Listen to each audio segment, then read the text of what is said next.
If it's Friday night, oh yes it is. Strictly Sports. Hello friends and welcome to another edition of Strictly Sports. Anthony Floyo here with you, and oh man, um, I do apologize for the somewhat late start. I just got in from quite honestly the most powerful church service I've ever been to in the 2.5 years I've been going to the church I've been going to. I'll elaborate a little more on that when we do our shout outs at the end.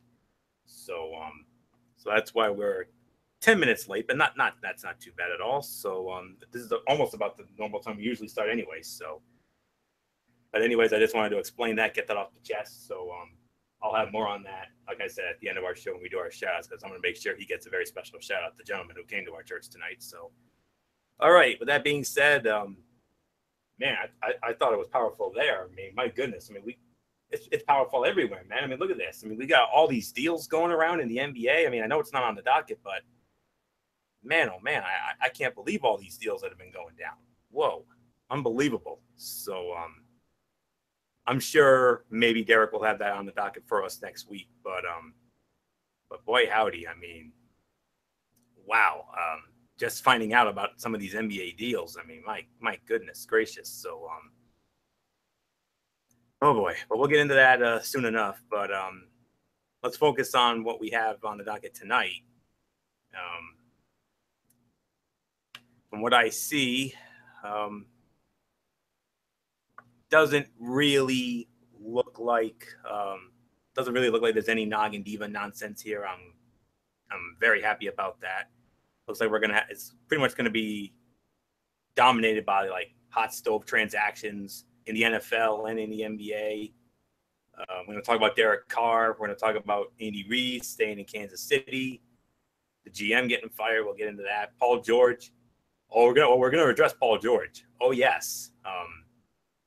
The big news about Paul George. I just got word of this. My Lord, I can't believe that. Blake Griffin. We're going to talk about him too. And Diana Taurasi making history, becoming the all-time leading scorer in WNBA history. We're going to recap the NHL awards. I'm very much looking forward to that. That's my cup of tea, as everybody knows, and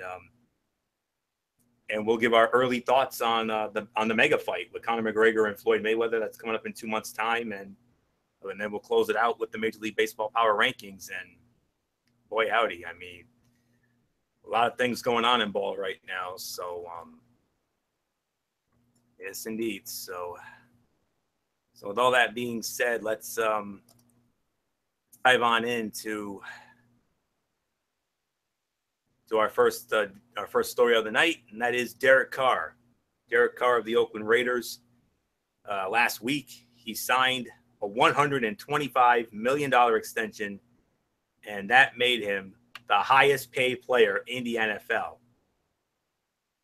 Derek Carr has established himself as a legitimate franchise quarterback after 3 years in the NFL, and the Oakland Raiders rewarded him by making Carr the league's highest paid player.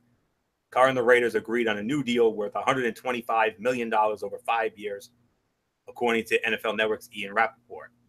The Raiders made it official last Friday, locking down Carr through 2022. The deal also comes with more than $70 million in guarantees, according to Rappaport. Carr's new contract is a record breaker, eclipsing the 5-year, $122.97 million deal received by Andrew Luck, but doesn't match the $87 million guaranteed given to Luck. Still, Carr was understandably pleased with his new deal, as he expressed on his Twitter. Now it's done. From the jump, I've wanted to be a Raider for life.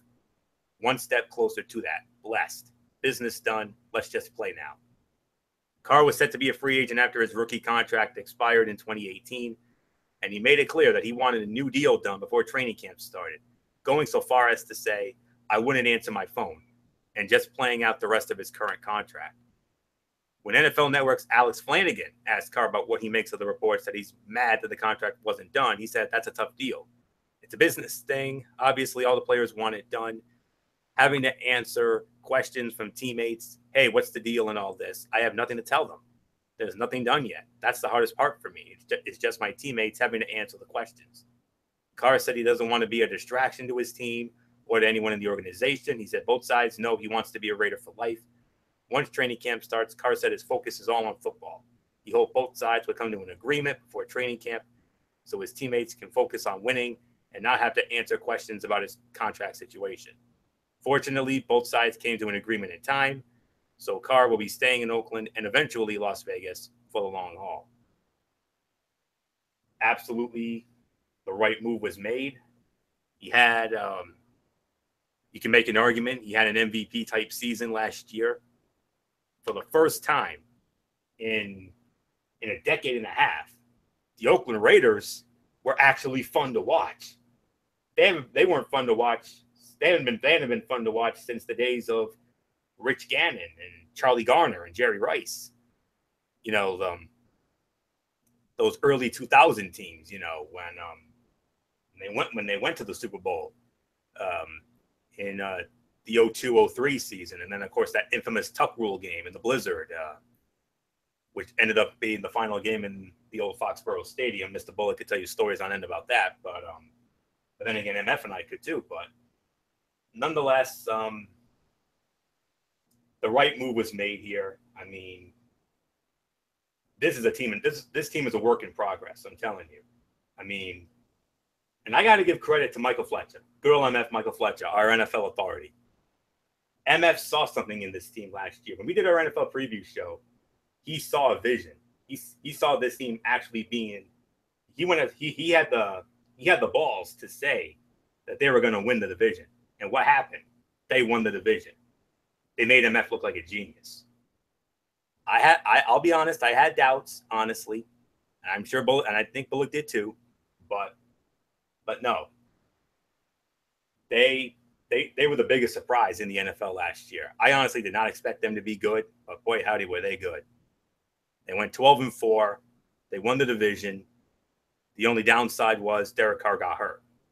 He broke his leg on Christmas Eve against Indianapolis. And if that doesn't happen, if he doesn't break his leg and he stays healthy, that team would have gone very far. Believe me, they would have. How far? I don't know. Maybe the divisionals, maybe the AFC Championship. Could they have even been good enough to go to the Super Bowl? Would the New England Patriots have not only made it to the Super Bowl, but would they have won it if Derek Carr doesn't get hurt? I don't know. If Derek Ferrer were here, this would have gone right into our what if files. Because Derek and I, you know the story about our what if files. And this is a perfect what if file. What if Derek Carr doesn't get hurt on Christmas Eve against Indy? What if that doesn't happen?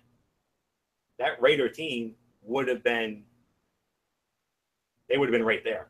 No doubt about it. And if they had gone against New England, I think they could have given them major fits. Maybe even good enough for them to win. They probably could have gone into Foxborough and stole one. Very possible. But sadly, we'll never know. But I'm happy for him. And I'm happy for the Raiders. And I'll tell you right now, I believe in this team again. To the point where I don't need to wait until whenever we do our NFL preview show. I'm calling it right here. They're going to win that division again. They will repeat in the AFC West. So as long as Derek Carr stays healthy. As long as he stays healthy and he does what he did last year again, and with that flux of young talent they've got, my man Amari Cooper from Alabama, you remember how much I was gushing over him. And Crabtree and Khalil Mack coming off a Defensive Player of the Year honor. I mean, this team is on its way. They really are. All they have to do is stay healthy. They can't let what happened to Derek Carr last Christmas Eve happen again. That's all I can say. So, Raiders are on their way. And I strongly believe we're going to see this team either in the divisionals or maybe in the AFC Championship. Are they good enough for the Super Bowl? I want to say yes, but as long as Brady and the Patriots are around and Roethlisberger and the Steelers are around, I don't know. I just don't know. As long as if they can avoid them, if they can avoid both of those teams, absolutely. But I don't know. So, but nonetheless, congratulations, Derek Carr, career year. You deserve it. Well done. And bigger and better things are coming for the Silver and Black. And for the first time in a long time, I can't believe I'm saying this. I'm intrigued. I can't wait to see where this team goes. I think they're on. I think bigger and better things are coming for this team. They're on their way up. And Michael Fletcher, MF, as I bring you on in, our NFL authority, the Phil Sims to my Jim Nance, as I'll always refer to him. So I don't remember if we called any Raider games last year, but I'm hoping that the scheduling gods give us a chance to do some Raider games because I really want to see this team succeed. I think they could, and I think they're going to be really good. I really liked what I saw last season. It was an unbelievable run for the Raiders, and I even said it. I really liked what I saw from the Raiders, and I went as far to say that I thought they were going to win the division. I knew offensively they were strong. The biggest liability they had was defensively, and that was the one concern that I had with the Raiders. And as a matter of fact, when it was all said and done, they were good enough that they could have made it all the way to the AFC Championship game. I don't think. I think that was the real scary thing is that nobody expected them to do what they did last season, except for me and maybe a few outside Raider fans. I know a lot of people were like, "Oh, I don't know. I think it's going to be one of these factors that blah, blah, blah, blah, blah," because everybody remembers the Raiders were not a great team for a number of years. But then all of a sudden, they turned it around. They made this big move.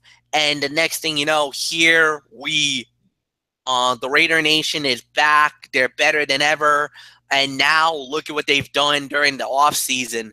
Not only did they wrap up and get their franchise quarterback 5 years, $125 million, but I think they're going to restructure that contract because a lot of people are saying that might have been a little too high, but I think they're going to restructure it so that they could keep some younger guys out there and some guys that they really need to. So I don't think you're going to get the 125, but they also got Marshawn Lynch. How on earth do you get that? You now got a proven running back, probably a guy who's actually, in my eyes, better than Latavius Murray, to be very honest with you. So at the end of the day, oh yes, the Raiders are going to be a very dangerous team, and I don't think there's a major threat. I'm sorry. Denver doesn't scare me. The LA Chargers don't scare me. And the other team out there in the West is Kansas City. Well, all right. Kansas City is Jekyll and Hyde. I don't know what to expect from Kansas City, but I'm going to say it again. I think the Raiders are going to win the division again. And this time I think they're going to make a more deeper run. As long as Carr does not get hurt, I think this team is good enough to make it all the way to the AFC Championship game. I'm not saying Super Bowl. I'm not going there because everybody knows New England's the top team. But if New England gets dumped some way, somehow, if they get knocked off, then I think the Raiders are Super Bowl quality. But I think they're probably a couple of pieces away on the defensive side of the ball. They're probably maybe one or two players away before I can say definitively that they're Super Bowl caliber, but they're right there. They're so close, but they definitely could play for the AFC Championship trophy. They could definitely play for the Lamar Hunt trophy, no doubt in my mind. Michael Bullock, it's yours.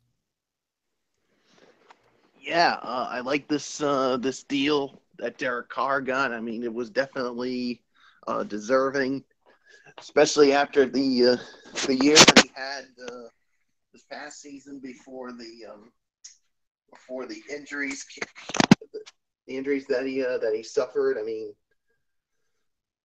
I'll tell you this, guys. I mean, if Derek Carr did not get hurt, who knows? Maybe they could have been the ones challenging New England for the AFC. But let's be quite honest. Of course, New England still probably would have won that the AFC because, like you said, Fletch, Derek. I mean, the Raiders, they need a couple more people. I mean, they're all set offensively, but it's on the defensive side. I mean, besides Khalil Mack, I mean, they need a couple more pieces on the defensive side of the ball, and who knows? Maybe then they could contend for a shot at the Super Bowl. But yeah, and before then, when he was drafted in the first round of or should I say, the second round of the 2014 NFL Draft, he, I mean, of course, excuse me. I'm just trying to. Of course, in his rookie year, he ended up passing for over 3,200 yards with 21 touchdowns and 12 picks. And then, of course, in 2015, it was a really good breakout year. He almost passed for over 4,000 yards with 32 touchdown passes. And, of course, this past season, leading them to the playoffs, like I said, was playing well until that injury really, really hurt them. And, yeah, if Derek Carr can stay healthy, I think this Raiders team could definitely go on a much deeper run in the playoffs than what they did last season. But we'll have to wait and see. But like Fletch just said, they need a couple more pieces on the defensive side of the ball, and then we'll see what happens there. So basically, there's nothing more to say. So I like this deal. So with that being said, Florio, let's move on to our next topic. And speaking of the Kansas City Chiefs, we're going to get into them now, as Andy Reid has signed a contract extension. That was last Thursday. Kansas City Chiefs announced last Thursday that head coach Andy Reid has signed a contract extension with the club. And during his 5th season with the team, he's led the Chiefs to a 43-21 record and 3 playoff appearances in 4 years. My family and I have been very pleased by the success the franchise has sustained over the last 4 seasons under Coach Reid, CEO Clark Hunt said. He has already established himself as one of the best coaches in the league, and he is well on his way to solidifying a place among the all-time greats. We are proud to have him leading our football team, and I look forward to working with him to bring a championship to Chiefs Kingdom. He is entering his 19th season as an NFL head coach, a career regular season record of 173 and 114. He's won 184 total games, including the playoffs, second most among active NFL head coaches, only behind Bill Belichick's 260, and his 10th all-time in wins among head coaches in NFL history. And, I just wanted to, I don't want to go into all the schematics, but because we have another thing we need to address. But so that's basically it. He signed a contract extension. I don't have all the details about it, but it went down last Thursday, and we already know his life story. So, and on top of that, good news for Andy Reid, bad news, however, for John Dorsey. Kansas City Chiefs and John Dorsey agreed to part ways effective immediately. This was also last Thursday, also announced by Clark Hunt. He notified Dorsey that he would not be extending his contract beyond the 2017 season. And after consideration, we felt it was in his best interest and the best interest of the team to part ways now. This decision, while a difficult one, allows John to pursue other opportunities as we continue our preparations for the upcoming season and the seasons to come. My family and I sincerely appreciate John's work over the last 4.5 years, and we wish him nothing but the best in the future. He was named the 6th general manager in Kansas City Chiefs history on January the 14th of 2013. Last year, he completed his 27th NFL season as a personnel member, originally entered the NFL as a linebacker with Green Bay in '84, before joining their personnel staff in '91. And Dorsey's, in a farewell statement, said, "I want to thank Clark, the Hunt family, and the Chiefs fans for the opportunity to be a part of Chiefs Kingdom over the last 4 years. I believe this team is well positioned for the future, and I wish Coach Reid, the players, and the entire organization all the best." So normally on our wrestling shows, Ridiculously Raw, the Cerebral Smack Talk, we usually get 2-for-1 deals on occasion. Not often we get one here on Strictly Sports, so we got one here and now. So MF, we're going to start this one off with you. Andy Reid, he's staying. He signed a contract extension, but general manager John Dorsey and the Chiefs, they've agreed to part ways. So how's this going to work out for Kansas City? I mean, we'll find out week 1 when the Kansas City Chiefs square off against the New England Patriots, when the Patriots raise their newest Super Bowl banner, and we'll be there for that. So how do you think this is going to work out, MF, with Reid staying and Dorsey leaving? I kind of feel like with the Andy Reid thing, with the Dorsey thing, I kind of feel like it goes like this.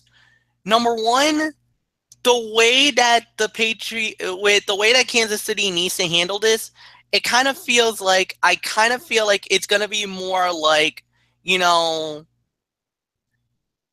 kind of feels like we have to see what the future may hold. We don't know what we're going to get. We don't know what it's going to look like. We don't know how it's going to play out. But one thing is for sure.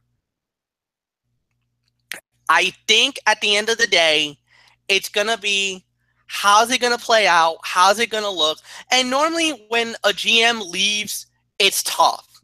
It's tough. It's rough. It's a real, I don't want to say a real horrible thing, but it's, you got to handle it one way or another. And at the end of the day, it's come out what the look's going to be or whatnot, it's going to be one way or another. I think that's the best way we're going to see. How's Kansas City going to look? What's the body of work by the Chiefs? What are they going to look like when it's all said and done?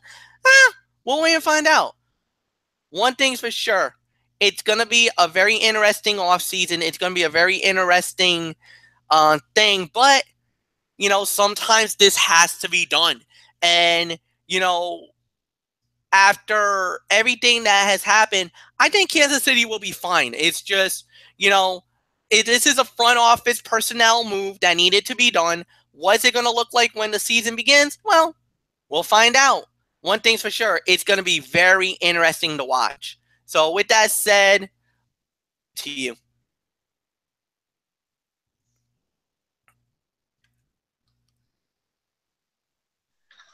Yeah, I mean, it's when it comes to the Andy Reid situation, I think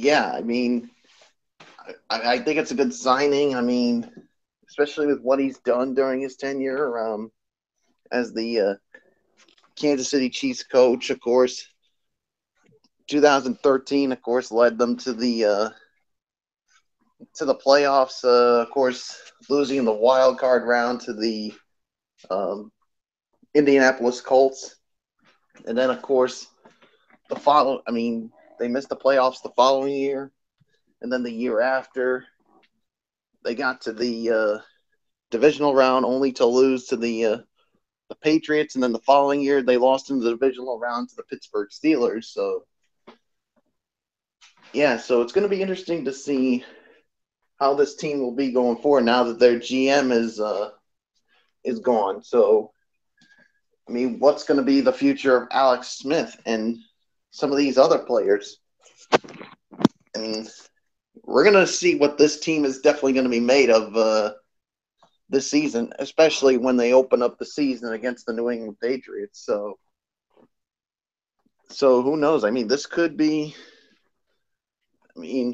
could this be the year they finally get further into the playoffs, into the conference championship?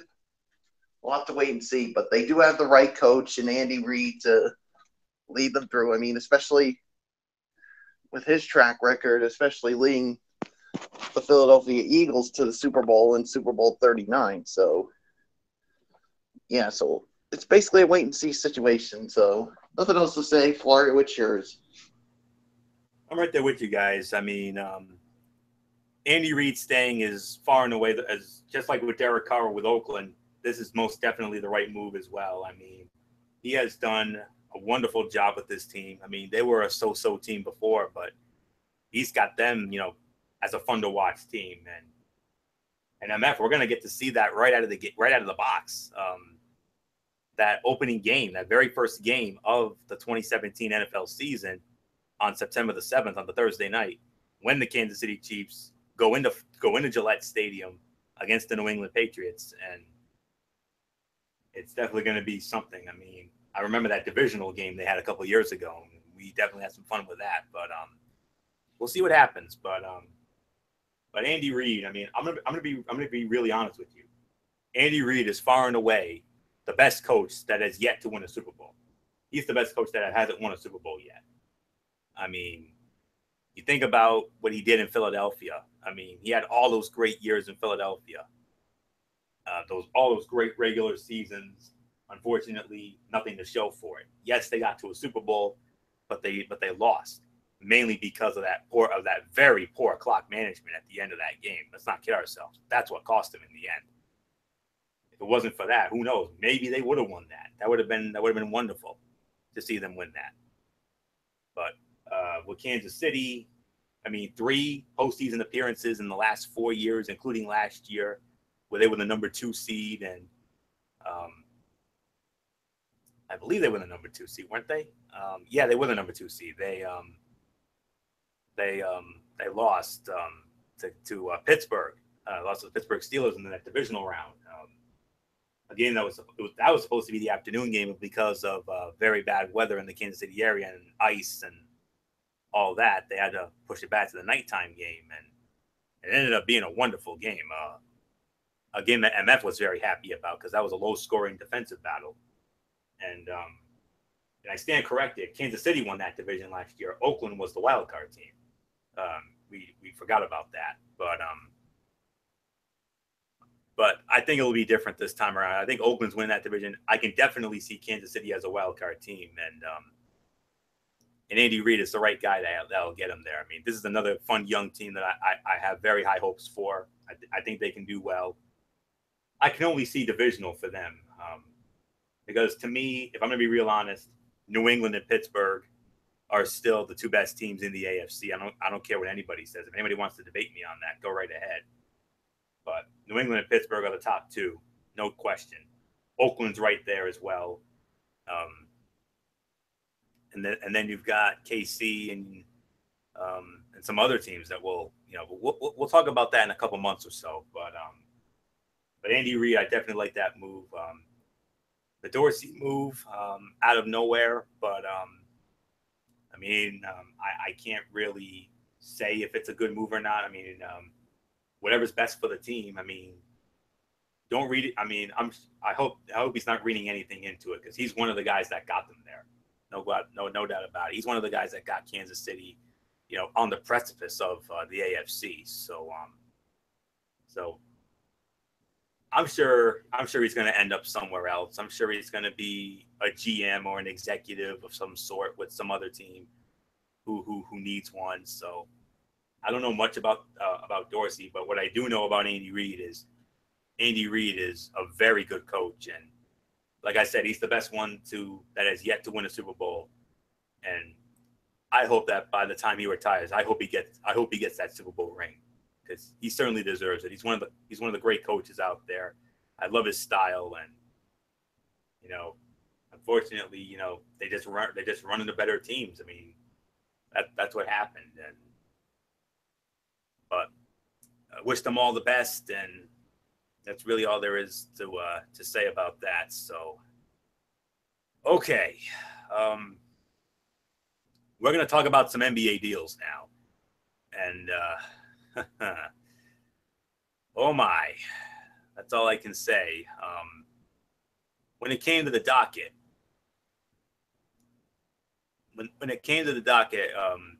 the wording of it was, will Paul George get traded? Yeah, he got traded, all right. Paul George got traded, folks.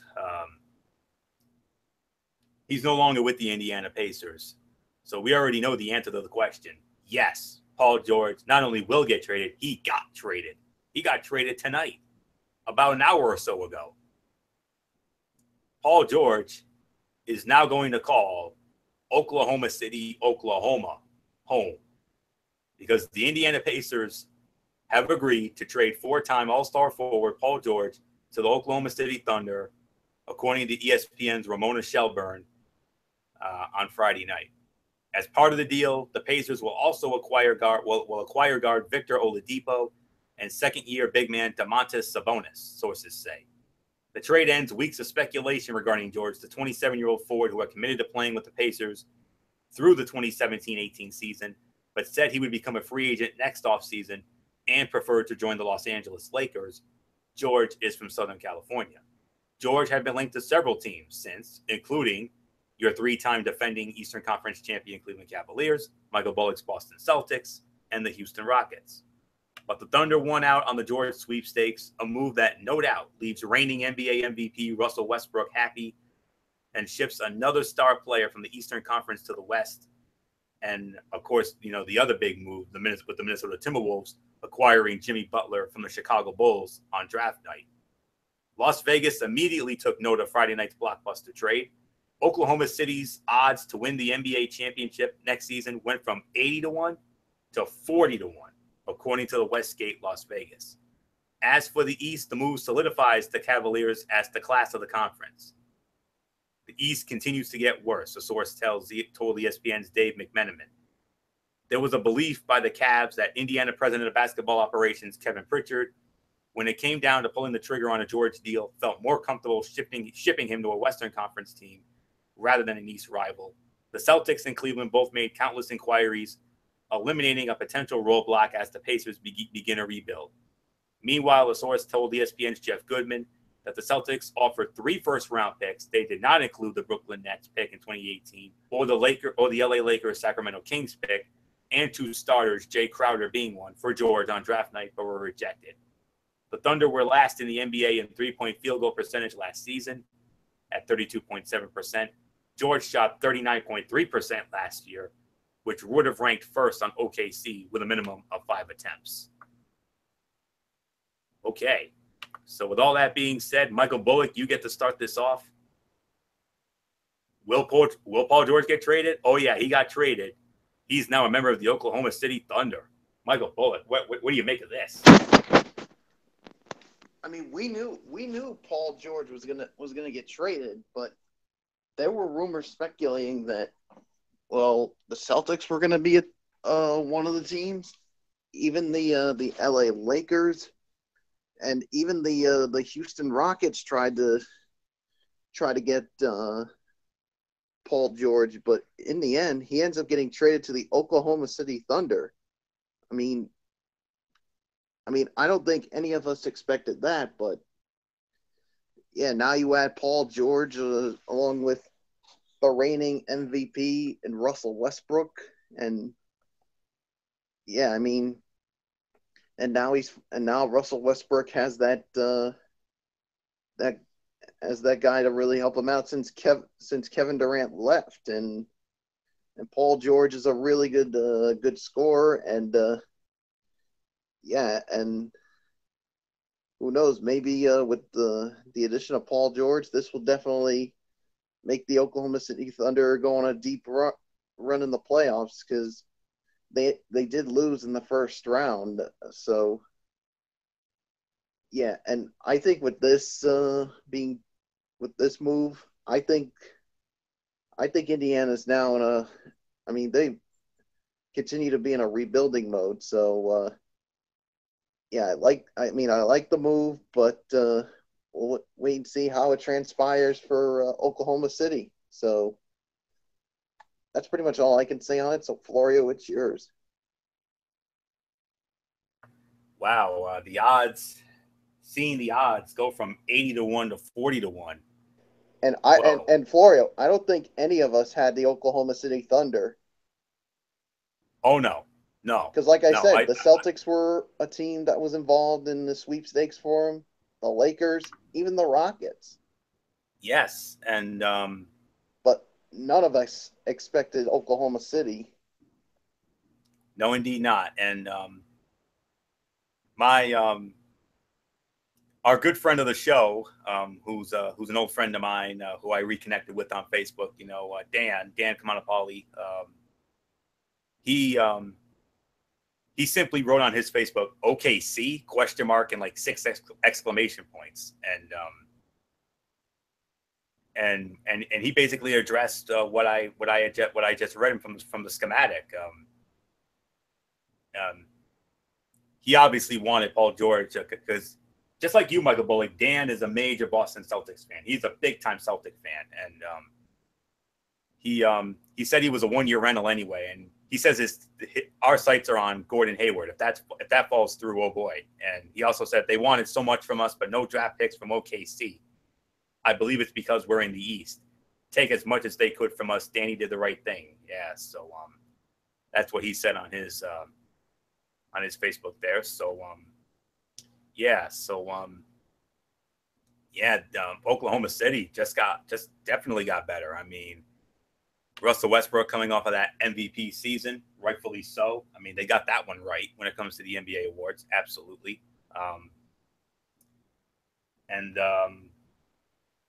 You add George, who had a great career in Indiana, had a few good years in Indiana. Now going to OKC, I mean, OKC's odds just went up, big time went up, and I don't think they're going to do anything, obviously. When it comes to the West, I mean, right now, Golden State's the class of the West. We all know that.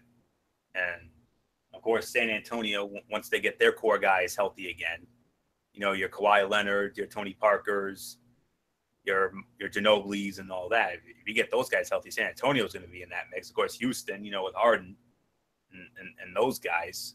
And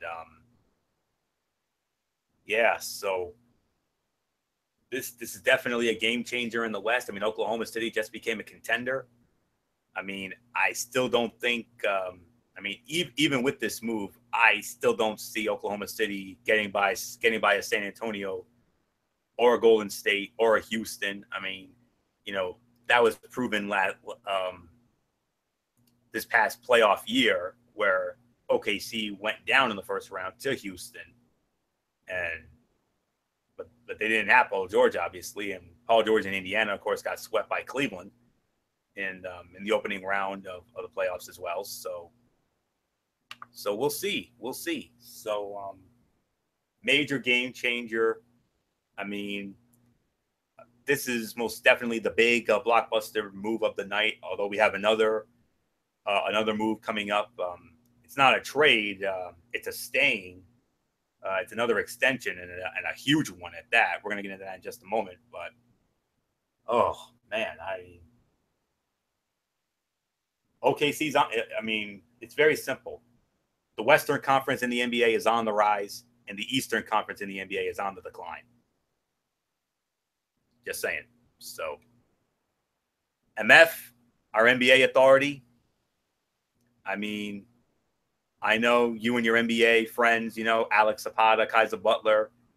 I don't know if you guys have been in contact with each other about this, but I mean, when you found out Paul George was going to OKC about an hour or so ago, I mean, what were you thinking? I'm floored. I'm still floored. I don't think it really sunk in yet. I would really like to be a fly on the wall to find out how OKC pulled this off, because they were flying under the radar. Nobody saw them coming. Everybody was talking about Cleveland. Everybody was talking about the Lakers. Everybody was talking about the Celtics. Nobody thought Oklahoma City was going to swoop in and take Paul George. PG-13 is what I like to call him. And now they got him. And that's a stunner. I think nobody saw this coming. This is one of those where think and this is the thing that I really thought about is like, I don't think I believed it until I actually saw the details. And that's the thing. Because I heard this from a fellow 2184 member, Bill McConnell, actually broke the news. He was the one that notified me right at the point when we were about to leave for the night at the job. We had both punched out. We were both heading on out the door, and bam, he was like, you're not going to believe this. Paul George is an Oklahoma City Thunder. I'm like, what? Wait a minute, huh? Wait a minute, OKC. How did they swoop in? And I would check, and he let me see the phone, and the details were there, and we were going nuts. Myself, Jim Sears, Jeff Monty. There's a little bit of a small NBA crew.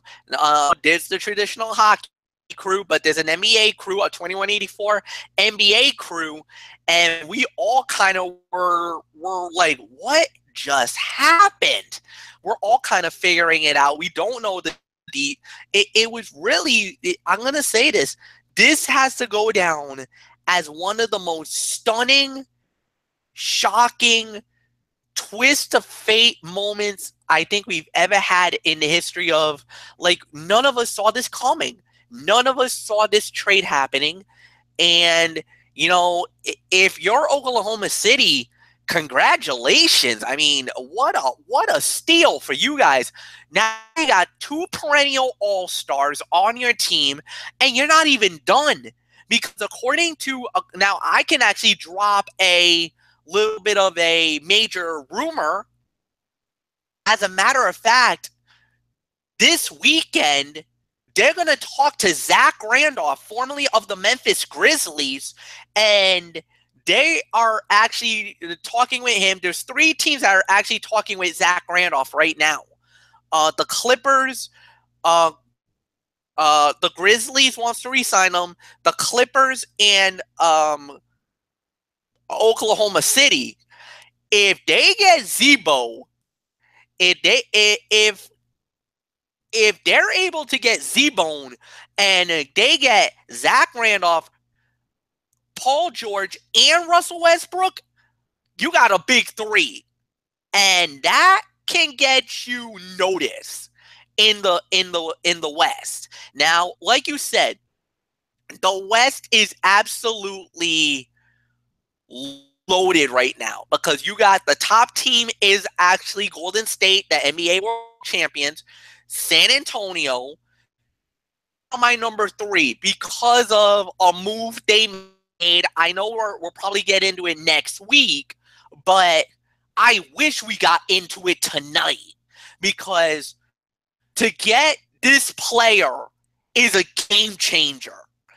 And now OKC just put themselves in the top 4 in the Western Conference. They're right now in the 3-4 slot because, to me, Golden State and San Antonio are top 2. Then you got number 3 right now is Houston. Number 4 is OKC. And everybody else is fighting for the remaining 8. Is basically a free-for-all. Because, man alive, I mean, yes, you know, depending on how it goes, how it plays out, we'll see. But you want to talk about game changer? You want to talk about unbelievable? Yeah, that's what it is. Nothing more to say. Let's just move on.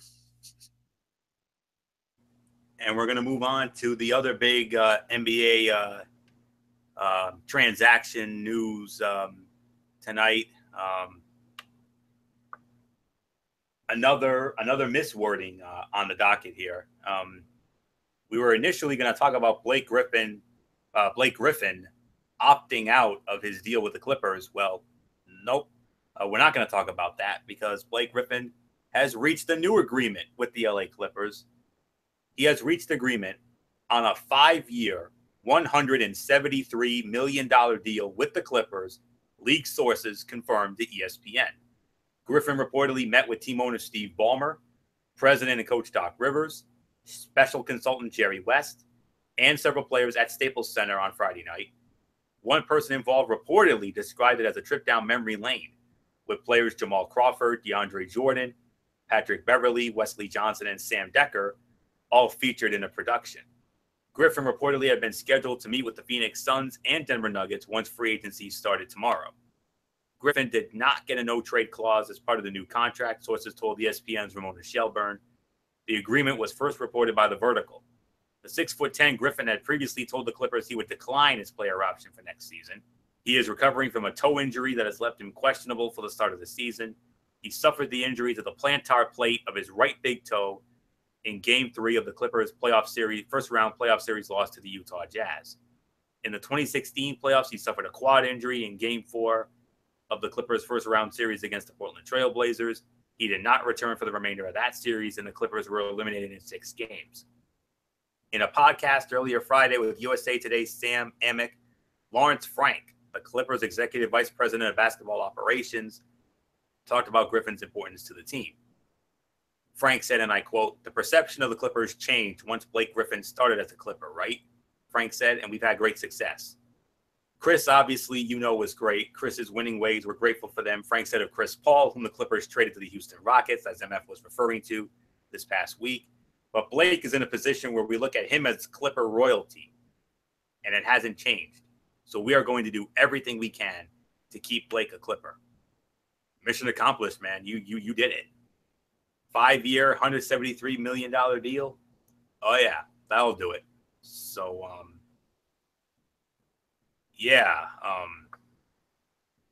I'm happy for Blake Griffin. That's a great deal, no doubt about it. But here's the thing. He's injury prone. You heard what I said. He injured his quad in the 2016 postseason against Portland. This past playoff year against Utah, he injures a plate in his right big toe, and that pretty much took care of their chances. He's a great talent. Don't get me wrong. He is a phenomenal talent. But the thing is, he's injury prone. I honestly don't know what to make of it, honestly. He's had wonderful success with them. Hey, if it wasn't for him, the Clippers would probably still be a dud enhancement, laughingstock franchise to this day. But him, along with Chris Paul and Jordan and all those other guys, they've made that team fun to watch for once. The last few years since he got there, they've gone from being a laughingstock dud enhancement team to one of the top teams in the West. They're not there yet either. I don't have an issue with the deal. But the thing is, the only issue I have with it is that he's injury prone. And if you're injury prone, I don't know if you're worth that kind of money, honestly. I'm happy for him and his family, obviously. That's a major blessing. 5 years, $173 million deal. Congrats on that. But the only issue, like I said, is the injuries. That's all I can say. What is he? Can he stay healthy? I don't know. I want to see him. I want to see him succeed. I want to see this team do well. You guys know better than anybody, MF and Bullock. You guys know how much I love to see teams win for the first time. As long as, Golden State and San Antonio and Houston are around in the West, I don't see this team ever winning. I really don't. Would I like to see them win? Of course. Of course I would. But I'm not knocking him personally. He is a phenomenal talent. The dunks, from those awesome dunks he did in his first couple of years and to this day. But they obviously wanted to keep him. I'm glad they did. I'm glad that, Lawrence Frank and all those other and the suits over there. I'm glad they did what they could to keep him there. But like I said, it's a hefty contract. It's a bit of a reach. Like I said, it's the injuries. That's the only thing I'm concerned about. If he can stay healthy and play at a high level, okay, you're worth that kind of money. But with the injuries, the injury issues that he's had the last 2 years in the postseason, I got to be honest, I think it's a bit of a reach.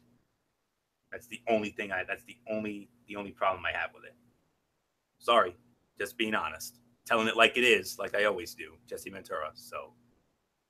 But nonetheless, credit to the Clippers. They got their man, so well done. That's all I can say. So, bit of a reach, though. So, MF, Blake Griffin, 5-year, $173 million deal. I'm just concerned about the injuries. That's it.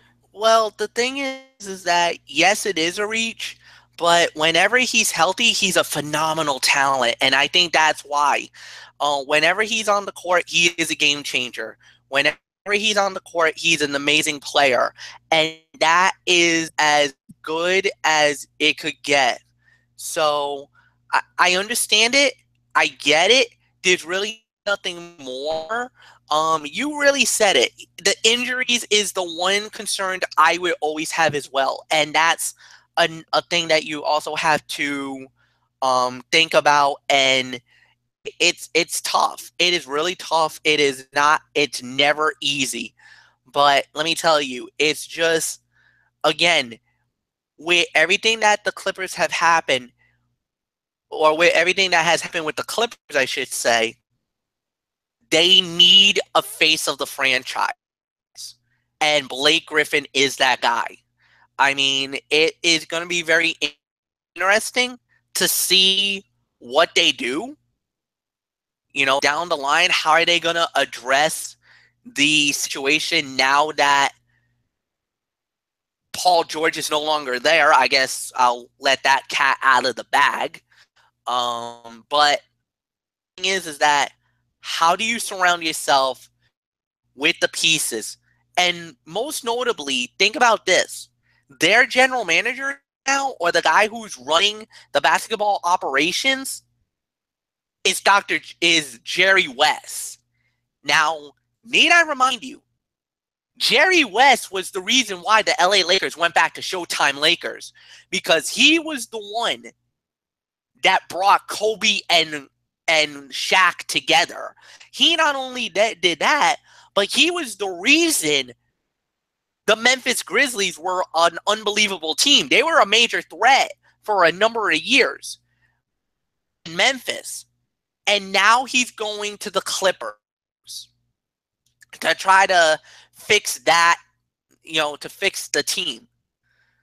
It was a very risky move by getting rid of Paul George. I mean, yeah. Of Chris Paul, I should say. CP3. CP3 went bye-bye. Shockingly went to Houston. And in return, they got a whole bunch of players. Like Patrick Beverley, like 7 players. They basically blew the whole bench up. Looks like it's going to be a restocking, a retooling. Because J.J. Redick is gone. Austin Rivers is gone. We don't not know what the future of DeAndre Jordan is going to be, even though it looks like they want to re-sign him. I say, okay, great, but the one area I'm not really too fond of is his free throw shooting. I think we all can say that. He's even worse than Shaquille O'Neal, for heaven's sake. I mean, I thought Shaq was bad at free throws. DeAndre Jordan makes Shaq look like a freaking saint, for God's sakes. But he is an amazing player.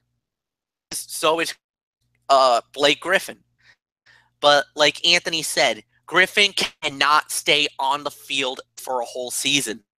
Sometime down the line, something goes wrong and something terrible happens, and he ends up getting hurt. We'll wait and see what happened. But one thing's for sure, it's going to be one incredible season, to say the very least. I wish him nothing but the best. I wish him all the luck in the world. I don't think he's worth $170 million. I think he's over maybe 100. I would say about maybe 100 to 125. I could give you that. 70 is a major reach. And I hope the Clippers realize that they just made a major risk. Now, things should together unless they got a lot of money under the cap that they're looking forward to in 2018, because I'm just going to let you know right now, 2018 is going to be the year. That is going to be the most highly free agent market in the history of the game, because all the big names are going to be free agents. Carmelo,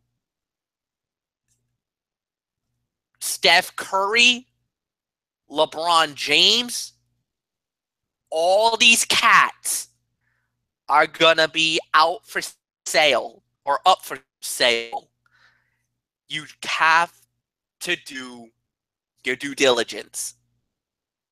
You got to do your homework now. Under the cap. And more importantly, make sure you have the money to make these moves. Because the salary cap for the NBA is at $99 million. The projected cap for 2018, and this is just projected, is $120 million. That's how much every team has to have. Now, if you go over it, you're going to get hit with the luxury tax. And let me tell you, that luxury tax is not going to be pretty. Nothing more to say. Michael Bullock, I'll give it to you.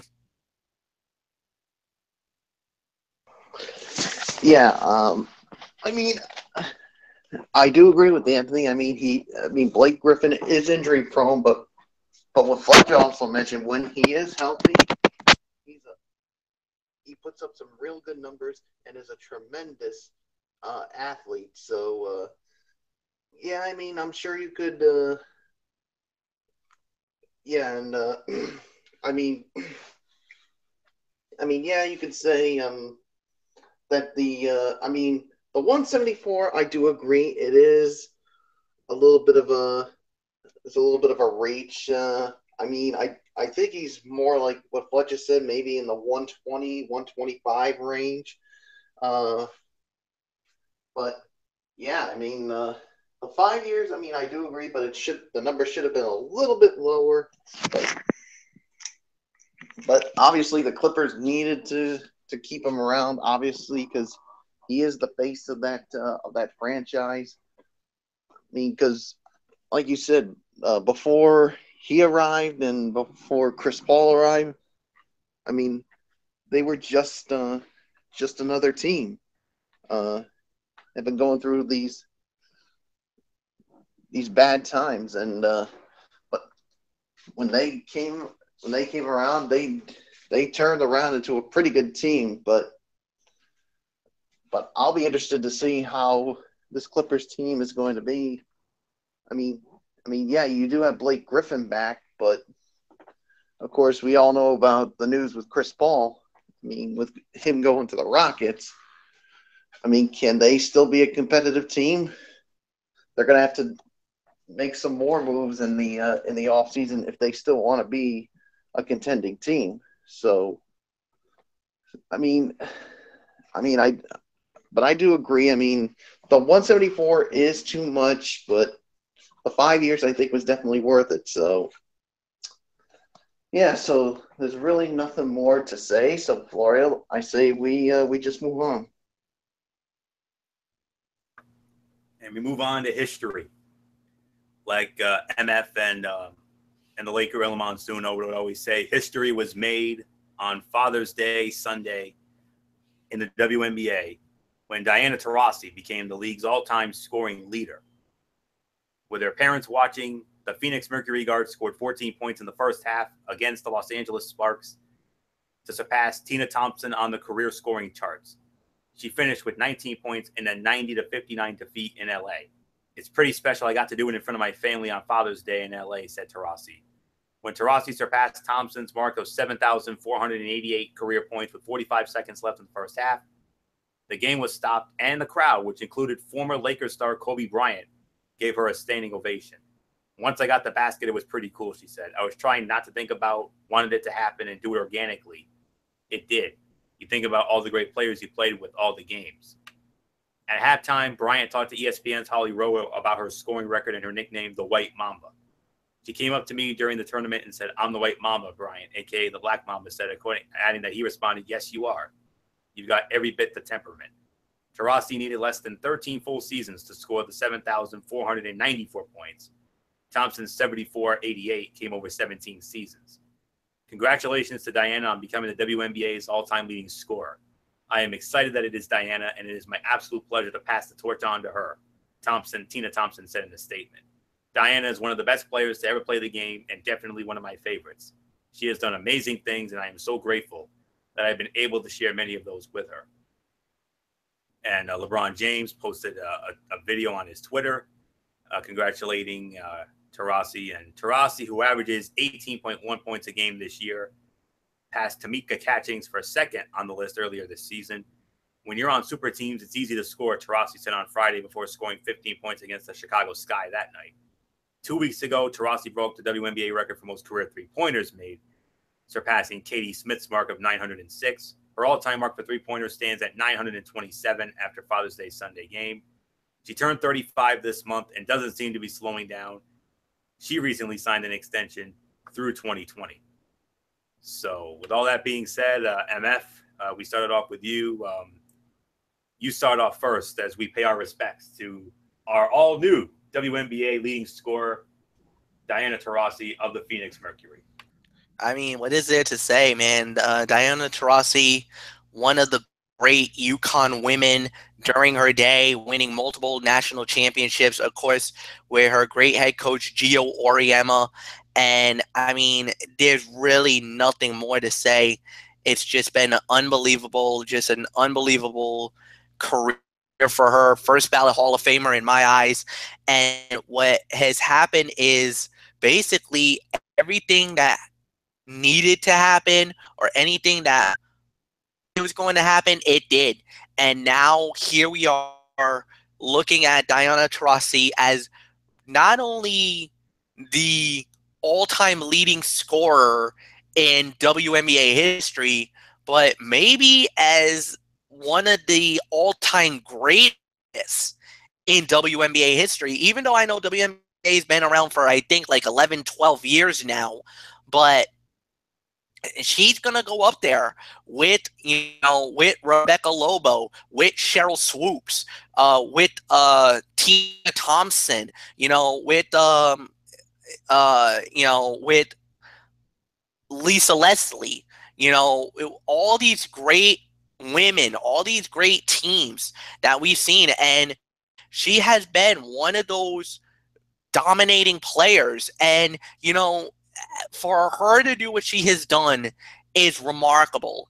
And think about the future of the WNBA. Maya Moore, Tamika Catchings, all these other great young women. And to do what she does and to get as amazing as she has been for a number of years, for me, it is a great honor. It is a true pleasure. And normally we don't cover WNBA very often around here because a lot of the times we're so focused on the major sports. But once in a rare while, I will catch a WNBA game if it's on ESPN or, if there's one that just kind of lying around at, on a boring night where there's nothing going on, I'll flip on a game or two. I'll catch a WNBA game. I still do once in a rare while. And, just to see some of these women play the game and to see them, getting that opportunity. I mean, I got to give credit where credit's due to David Stern. This is one of the rare times where I got to give credit to him because he wanted to have a women's professional basketball league. After the success at the 1996 Women Olympic Games in Atlanta, he felt like maybe there was an opportunity for women to play the game. And lo and behold, in 1997, we got it. It became a reality. And it started, oddly enough, with the WNBA. And that's when you had teams like the Houston Comets, the New York Liberty, the LA Sparks. You had these young teams, being brought up. And now look at the WNBA now. I think it's like 12, 14 teams deep. It's getting more stronger by the year because they're doing it at a time where really they're not interfering with the NBA. It's normally when their season begins is practically right at the end, right before the end of the NBA finals. So they start their season right around the Western Conference Finals, NBA Finals, and then the women take over for that entire summer. It's all women. The women rule the basketball landscape. So if you're a basketball fan, to get this year-round thing, this is beautiful. So I kind of feel like this is a right direction to go. And not only that, but it also gives us that love and the respect for great players. And for Diana Taurasi to do what she has done in her career, it's been unbelievable. And like I said, there is nothing better than to see to see her do what she does, and to not only be that player and keep it at that level of competition. It's a testament to, her work ethic, the team's play, and the whole 9 yards. And I know for her, she always was like, you know what? It's always been about my teammates. It's never been about me. Even though, yes, this is an individual mark and achievement, but even when she did it, she handed it off to her teammates. Said, they were the ones that put me in great positions, opening up lanes or giving me great opportunities to shoot. She was so humble in those moments, and that's another reason to admire her and love her. So Diana, congratulations, my dear. Nothing more to say. I tip my cap to you. Michael Bullock, I give it to you. Yeah, all I can say is, congratulations to Diana Taurasi. What a career she's had.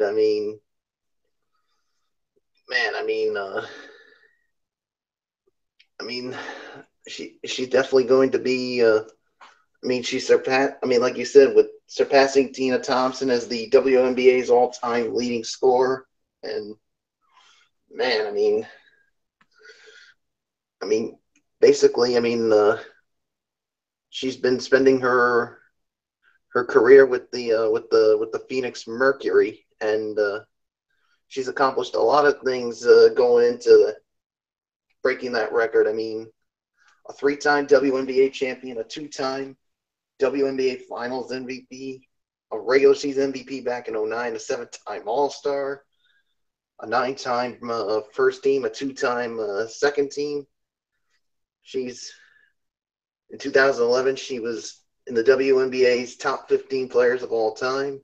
In 2016 was the WNBA's top 20. She was Rookie of the Year, a 5-time scoring champion, and was also a 4-time USA Basketball Female Athlete of the Year.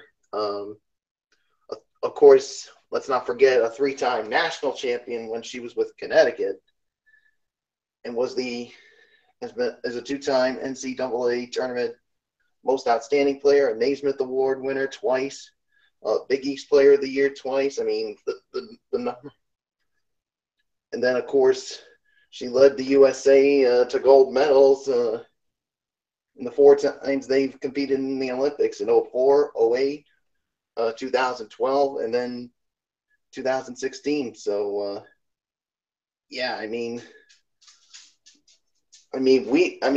the Phoenix Mercury, they knew what they were getting when they drafted Diana Taurasi first overall in the 2004 WNBA draft. Before that, the Phoenix Mercury were not that good a team, but she basically has helped turn that franchise around. In the history of the WNBA, you have your teams like the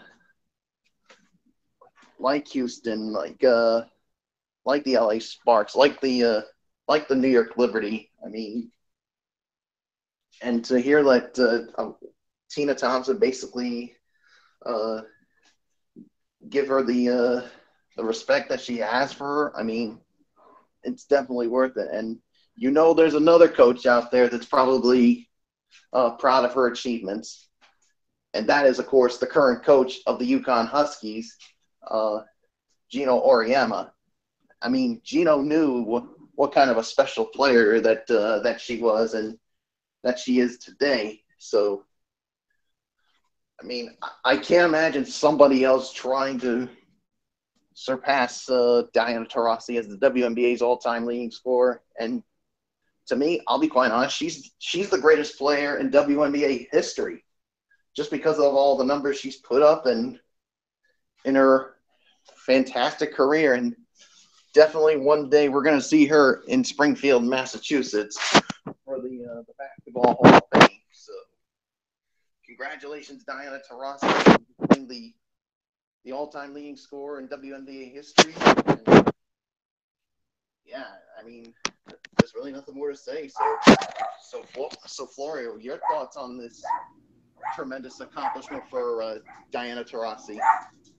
Yes, of course. I mean, you know me. I mean, this is a close to home one for me. I mean, I've always been a fan of her body of work. I mean, her days in UConn, mainly the UConn days, because, I am a Big East guy after all. I mean, I thought she was amazing in UConn, winning those 3 national championships and doing everything she did there. I didn't think she could get any better. But once she got to the WNBA, boy, howdy, man, oh, man. I mean, the afterburners, she never turned off those afterburners, man. She kept those things going, and look at this. And now she's the all-time leading scorer in WNBA history. I mean, MF mentioned all the great names in WNBA yesteryear, your Lisa Leslie's, your Tina Thompsons, your Rebecca Lobos, Cheryl Swoops, and the whole 9 yards. There was one name that MF left out, and that was Cynthia Cooper. Let's not forget Cynthia Cooper, who was the first great player in WNBA history. I was thinking of the name. I wanted it to say the name, but it just never. It never hit my tongue, and I knew the name. It was on the tip of my tongue. I just couldn't get it out. Fair enough. I mean, no problem. I mean, that happens a lot, and I mean, it happens to me a lot too. I'll be honest, but anywho, yeah, I mean, all those great players of WNBA yesteryear, and those Houston Comet teams when the league first started 20 years ago. I mean, 20 years ago. I mean, I can't believe it's been 20 years since this league's already started. I mean, man, we were all pretty much in junior high by that point when it started. I mean, and here we are 20 years later, and this league is rolling, and now Diana Taurasi has now won 3 WNBA championships to go with the 3 national championships she won in UConn. And let's not forget, she's also won 4 gold medals as well.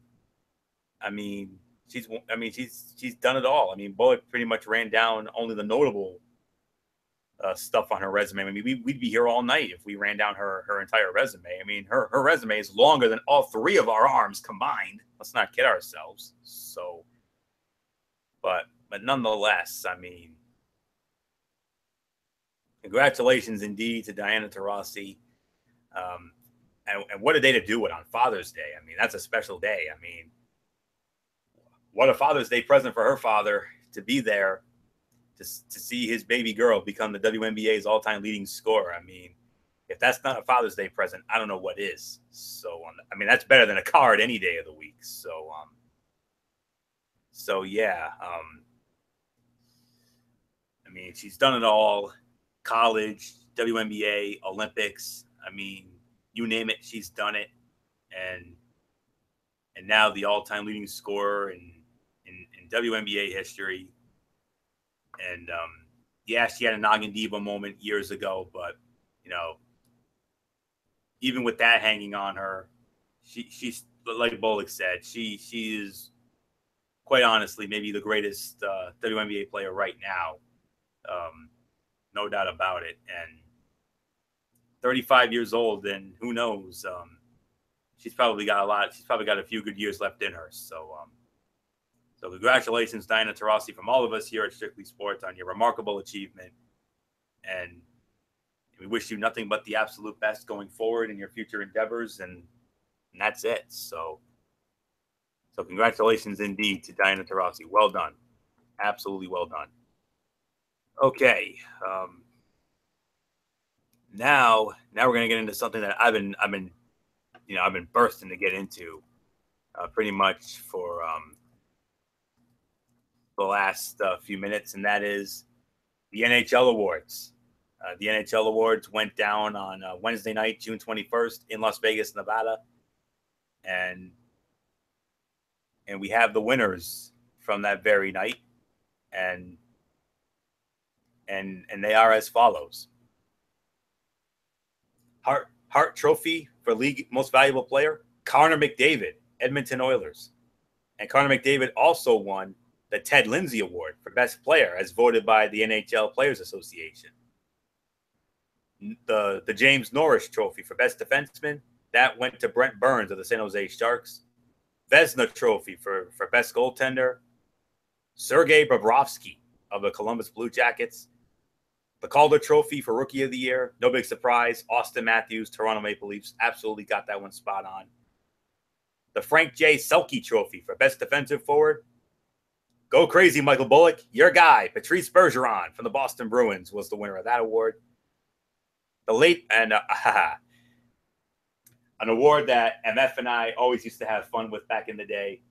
One of our personal favorite awards, the Lady Byng Memorial Trophy for the league's most gentlemanly player. It went to Johnny Hockey, Johnny Gaudreau of the Calgary Flames. The Bill Masterton Memorial Trophy for dedication to hockey went to Craig Anderson of the Ottawa Senators. Jack Adams Award, Coach of the Year, could have gone to anybody, but it was awarded to John Tortorella from the Columbus Blue Jackets. General Manager of the Year Award, that went to David Poile. I'm not sure what team he works with. King Clancy Memorial Trophy, that went to Nick Foligno of the Columbus Blue Jackets. The NHL Foundation Player Award, Core Values of Hockey, that went to Travis Hamonic of the New York Islanders. Nicky Foligno of the Blue Jackets also won the Mark Messier NHL Leadership Award. Congratulations to him on that. Connor McDavid of the Edmonton Oilers also won another very prestigious award, the Art Ross Trophy for the league's highest scorer. The Maurice Rocket Richard Trophy for the top goal scorer. The only award that goes to, one of two awards that go to players that MF and I have a personal disdain for. That was Sidney Crosby of your Steelers. Yeah, let's give him the Roman treatment. Yes, indeed. Anyone but him. But we have to give him his props, of course, because he won the goal. Because Maurice Rocket Richard, that goes to the guy who leads the league in goal scoring, and unfortunately, Sid the Kid did it. So I'm sure Kaiser Butler's doing cartwheels right now when she's hearing this. Sidney Crosby from your two-time back-to-back Stanley Cup champion Pittsburgh Penguins. Believe me, that's changing next year. Period. End of discussion. And the William M. Jennings Trophy for the fewest goals scored against.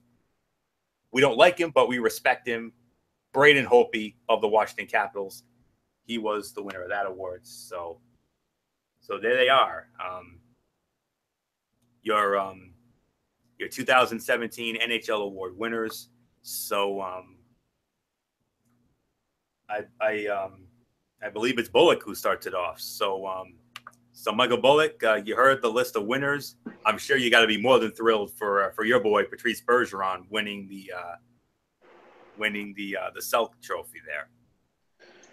Oh yeah, I'm definitely happy with Patrice Bergeron winning another Selke trophy as the best defensive forward in the NHL. I mean, this is his fourth Selke award, and of course he also received it back in 2012, 2014, and 2015, and he joined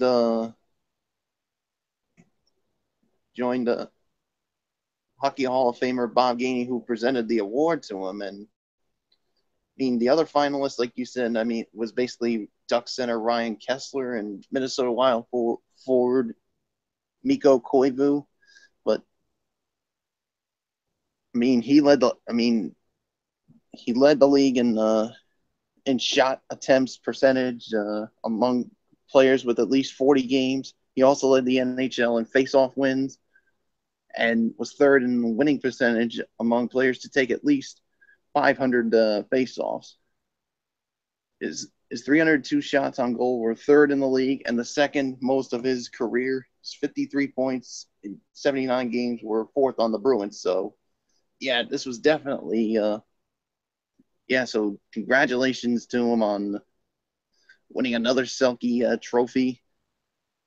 And of course, the Hart Trophy, I mean, no surprise, it was Connor McDavid of the Oilers, and he is the third youngest player in the history to win the award. Of course, Wayne Gretzky and Sidney Crosby each won it at the age of 19.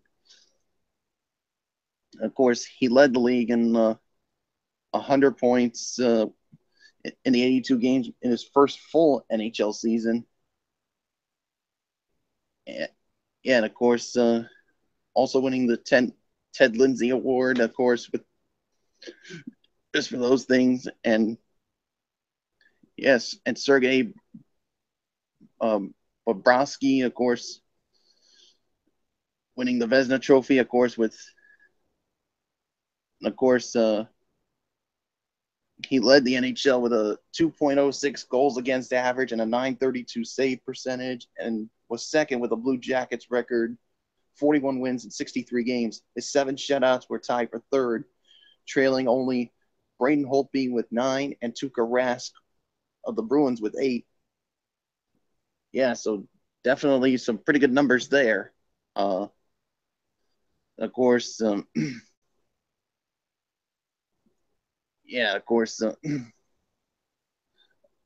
mean, no surprise with Sidney Crosby getting the Maurice Richard trophy as the top goal scorer. I mean,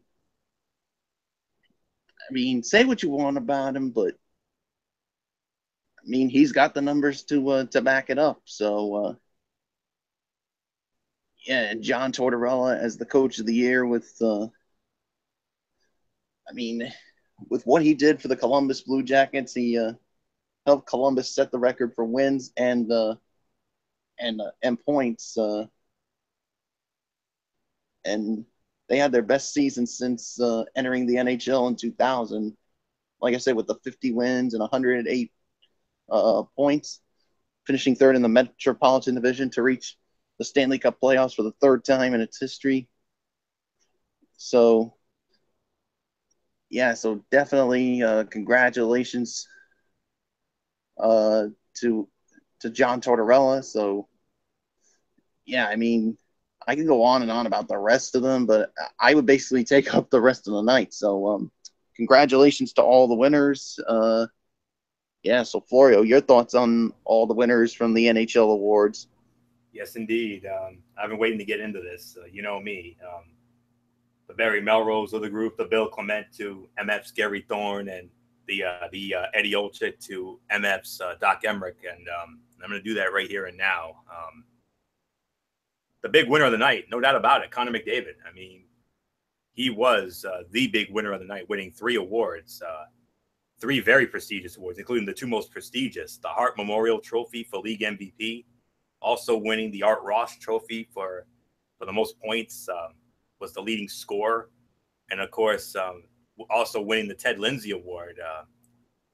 That's an award that's given to you by your peers, because that signifies you are the best player as voted by the National Hockey League Players Association. So that's a huge honor right there, and rightfully so. I mean, look what Connor McDavid did for the Edmonton Oilers this past season. One of the main reasons why the Edmonton Oilers had one of their best years in a long time, probably since 2006, when they made that Cinderella run to the Stanley Cup Finals, only to lose to the Carolina Hurricanes. And this young man is the future. There's no doubt about it. I mean, He's only 20 years old, and he's on his way, my friends. Let me tell you, he is on his way. I mean, 30 goals, 70 assists, 100 points, and then followed it up with 5 goals and 4 assists in the Stanley Cup playoffs. I mean, you know, he got them all the way to the second round of the Stanley Cup playoffs, only to lose to the Anaheim Ducks in that unbelievable series. I mean, that was one of the wildest and craziest Stanley Cup playoff series I've seen in all the years I've been following, watching, covering the Stanley Cup playoffs. I mean, man, especially that 5th game. I mean, that was a game for the ages. I'll tell you right there. And but anyways, the sky's the limit for this young man, and he is on his way. When all is said and done, I can't say he's the best yet. I mean, as much as it pains me to admit it, it's Crosby right now, because Crosby, you know, he's got the three Stanley Cup rings, and all the awards he's won and the whole 9 yards, whether we like him or not, and we certainly don't. But you know, Connor McDavid, I'm telling you, if he can get some Stanley Cup rings, I mean, this is a young man I'm very much rooting for, and unlike Sidney Crosby, I mean, this young man, I mean, he's a humble young man, and this is a young man who I think is could go down as the greatest of all time when all is said and done. He just has to get some Stanley Cup rings first. And believe me, with that great young talent that team has, I could see that team winning a Stanley Cup in the future. Absolutely. So Connor McDavid, mazel tov, young man. Well done. Three awards, including the 2 most prestigious, the Hart Memorial Trophy for MVP and the Art Ross Trophy for the points. I mean, don't get no better than that. Brent Burns winning the defenseman.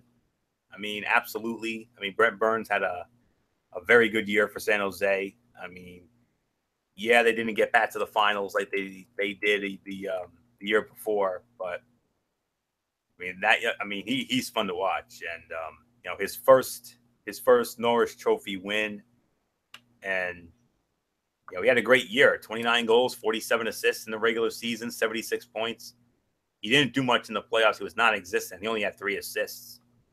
And that's one of the reasons why San Jose was unable to go back to the Stanley Cup Finals this year. But I mean, a career year this year, and you know, well deserved for him. He is one of the best defensemen out there. Bullock touched on the numbers for Sergei Bobrovsky winning the Vezina for the best goaltender. I mean, that was a tough one to call. I mean, there were so many great individual goaltending performances this year. I mean, Bullock mentioned his guy, Tuukka Rask in Boston, Braden Holtby with the Capitals. Devin Dubnyk had a fantastic year for Minnesota. I mean, you could have made an argument for him, but they ultimately went with Bobrovsky. I mean, it was a tough choice. I mean, I don't know who I would have given it to, but Bobrovsky ended up getting the Duke. I mean, I can't complain about that. Austin Matthews, that's not a surprise. I mean, come on. There was really nobody even close to his level. And there was no doubt about it in my mind that he was going to win that award. And, I mean, him and McDavid, I mean, oh my goodness, that's going to be so fun to watch over the years. And, I mean, and why not? I mean, look at the year he had: 40 goals, 29 assists, 69 points, and had 4 goals and an assist in the Stanley Cup playoffs in that great series with Washington in the first round. I mean, that was amazing. And sky's the limit for this young man as well. I mean, he's 19, and he'll be 20 in a couple months. So yeah, I mean, here's a young man who scored 4 goals in his very first game, 4 goals on opening night. That's when I knew this young man was on his way, and I honestly cannot say I'm surprised that he won that award. There was nobody even close to his level. Bergeron winning the Selke. I mean, Bullock. I mean, I gave Bullock his moment where his moment there. I mean, I grew up a Bruin fan. I'll admit it, and but then I tapered off, and then I joined MF on the Ranger bandwagon a few years later, and I mean, he had a great year this year. I mean, he had another solid year, 21 goals, 32 assists, and then followed up with 2 goals and 2 assists in that very exciting playoff series against Ottawa in the first round. I mean, that was a very good series as well. I mean, this past season's Stanley Cup playoffs, I can honestly say, even though it didn't go the way MF and I would have liked, and Bullock too, I can honestly say it was one of the best Stanley Cup playoffs, if not the best Stanley Cup playoff year I've ever seen. I mean, it's why and that's the reason why the Stanley Cup playoffs are a cut above the rest and are far and away better than the NBA playoffs. I don't care what anybody says. Johnny Gaudreau winning the Lady Byng Award. I mean, MF. I mean, you and I. I mean, back in the day, we used to have a lot of fun with that award, and it went to another wonderful young man in Johnny Gaudreau. I mean, 23 years old. He'll be 24 next month, and here's another young man who's got a very bright future ahead of him. It usually goes to somebody who doesn't spend much time in the penalty box, and he hardly spent any time in there at all. He only spent 4 minutes in the box this year. That's it. Just 4 penalty minutes all season long in 72 games. And, by the way, in the postseason, he had 0 penalty minutes, even though they got swept by Anaheim. 4 penalty minutes. That's it. That's a new career low for him. That's far and away the fewest he's ever had in his great career. 4 in the regular season, none in the postseason. So I could see why they gave him that award. Craig Anderson winning the Masterton Award, absolutely got that one right. I mean, here's a guy who,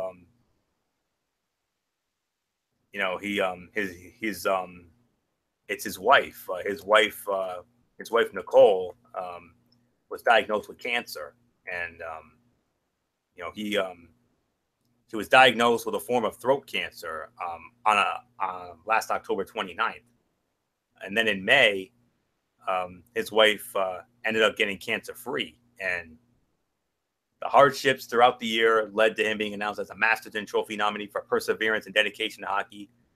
And he won the award despite missing time to care for his wife and their kids. And then when he came back, I mean, look what he did for Ottawa. My goodness. I mean, he had 25 wins. He had 5 shutouts this year at 228 goals against. And one of the main reasons why the Ottawa Senators made it to the Eastern Conference Finals. And unfortunately, it came at the expense of both of our teams, guys. I mean, it came at the expense of Bullock's Bruins in the first round, and then the second round, unfortunately, it came at the expense of mine and MF's Rangers. And that was one of the best second-round series I ever saw, that Senator-Rangers series. I mean, that was one hell of a second-round series, and it definitely ranks as one of the greatest second-round series of all time. So, Anderson, congratulations to that. That was well-deserved. John Tortorella, the coach of the year, absolutely. I mean, Columbus had a hell of a year. I think they had a 16, 17-game winning streak during the regular season at one point. And, of course, you certainly have to award him. I mean, say what you want about him. I mean, he is a hard nose. He is a hothead at times, but nonetheless, I give him all the credit in the world. And from his days in Tampa and the Rangers and Vancouver, and now to Columbus, I mean, what a job he's done for Columbus. And Columbus, with that great young talent, they got a bright future ahead. David Poile, he's for the Predators, guys. I looked it up. I mean, who's he GM for? Well, now I can see why they gave him the award. I mean, they didn't do much this year. Oh yeah, they only went to the Stanley Cup Finals for the first time in franchise history. I pray to God that they would have. I wish to God that they would have won it. But it is what it is. But that's another young team that's on the rise, no doubt about it. And he put that team together. He got Subban over there. He got Subban in that trade that sent Shea Weber to Montreal, and that's all there is to it. And Nicky Foligno winning the Clancy and Messier Award. Well done for that. And, he is the face of that Blue Jackets franchise, and well done. And Travis Hamonic winning the Foundation Player Award, the core values of hockey from the Islanders. No complaints there. McDavid, of course, winning the Ross Award. Crosby winning the Goal Award. the Rocket Richard Award. Yeah, MF and I hate his guts, but boy howdy, I mean, he is something, and back-to-back Stanley Cups, and led the league in goals this year with 44. So that's why he won that award. And Braden Holtby winning the Jennings. I mean, Braden Holtby, I mean, one of the main reasons why the Washington Capitals are one of those elite teams in the East. I just wish they'd break through in the playoffs once in a while. Classic case of great regular season, but nothing to show for it in the playoffs. And I mean, he had a great year, 42 wins, and had a goals against of 207, had 9 shutouts. I mean, you could have made an argument for him to win the Vezina, but they ultimately went with Bobrovsky. But he won the Jennings Awards, so congratulations to him, and congratulations to all the winners. And well, look on the bright side, guys. I believe there's only 95 or so days before the new season starts. So let's just start counting down the days. So that's all I can say on that. So congrats to all the winners. So MF, let's get your thoughts on this year's NHL award winners. Yeah, no, this was a great season, no doubt about it. Connor McDavid, man, I think he's the future of the NHL, no doubt about it. I think the torch has been passed. Yes, I know Sidney Crosby is the guy with the Stanley Cup and everything else, but I mean, Connor McDavid has been unbelievable, to say the very least. So, no, I got nothing more to say about that. And as far as all the other winners go, from Craig Anderson, I mean, what a story, especially with his wife and the cancer. We followed that a lot during the season. I mean, it was an unbelievable run for him. I mean, all the winners, congratulations. I got really nothing more to say. Anthony, let's move on quickly. I'll be right back. Okay, MF. And now we're going to move on to the, of course, the big news that came out a couple weeks or so ago that we're going to get into Conor McGregor and Floyd Mayweather. Of course, a couple weeks ago, I mean, for so long, this fight has been rumored and rumored and rumored. There kept being dirt sheets and rumors and everything else. But at the end of the day, it was announced back on the 14th of June, after months of campaigning and negotiating, it was officially announced that Conor McGregor would compete in his first professional boxing match against Floyd Mayweather. And that day has been set, and it will take place on Saturday night, August the 26th, from I believe it will be at the T-Mobile Arena in Las Vegas, Nevada. Unbeaten boxer Floyd Mayweather will fight UFC lightweight champion Conor McGregor in a much-discussed boxing match. Yeah, okay. I apologize for that. A pop-up came up. Unbeaten boxer Floyd Mayweather will fight UFC lightweight champion Conor McGregor in a much-discussed boxing match on Saturday night, August 26th in Las Vegas. They both confirmed the fight on social media. According to UFC President Dana White, the fight will be at T-Mobile Arena in Las Vegas and will be contested at 154 pounds. It will be a standard 12-round boxing match with 10-ounce gloves. The Nevada Athletic Commission on June 14th approved the request from Mayweather Promotions to put on a boxing card on August 26th at the MGM Grand. The venue could change, however, to T-Mobile. The bout will be distributed via Showtime pay-per-view. It will be an entirely boxing card. Mayweather Promotions will be the lead promoter. And with the Showtime team, of course, you know what that means. Mauro Ranallo and his crew will be working it. It is a stunning development, given that Mayweather, the greatest boxer of his era, had said he was retired after compiling a 49-0 record from 1996 to 2015.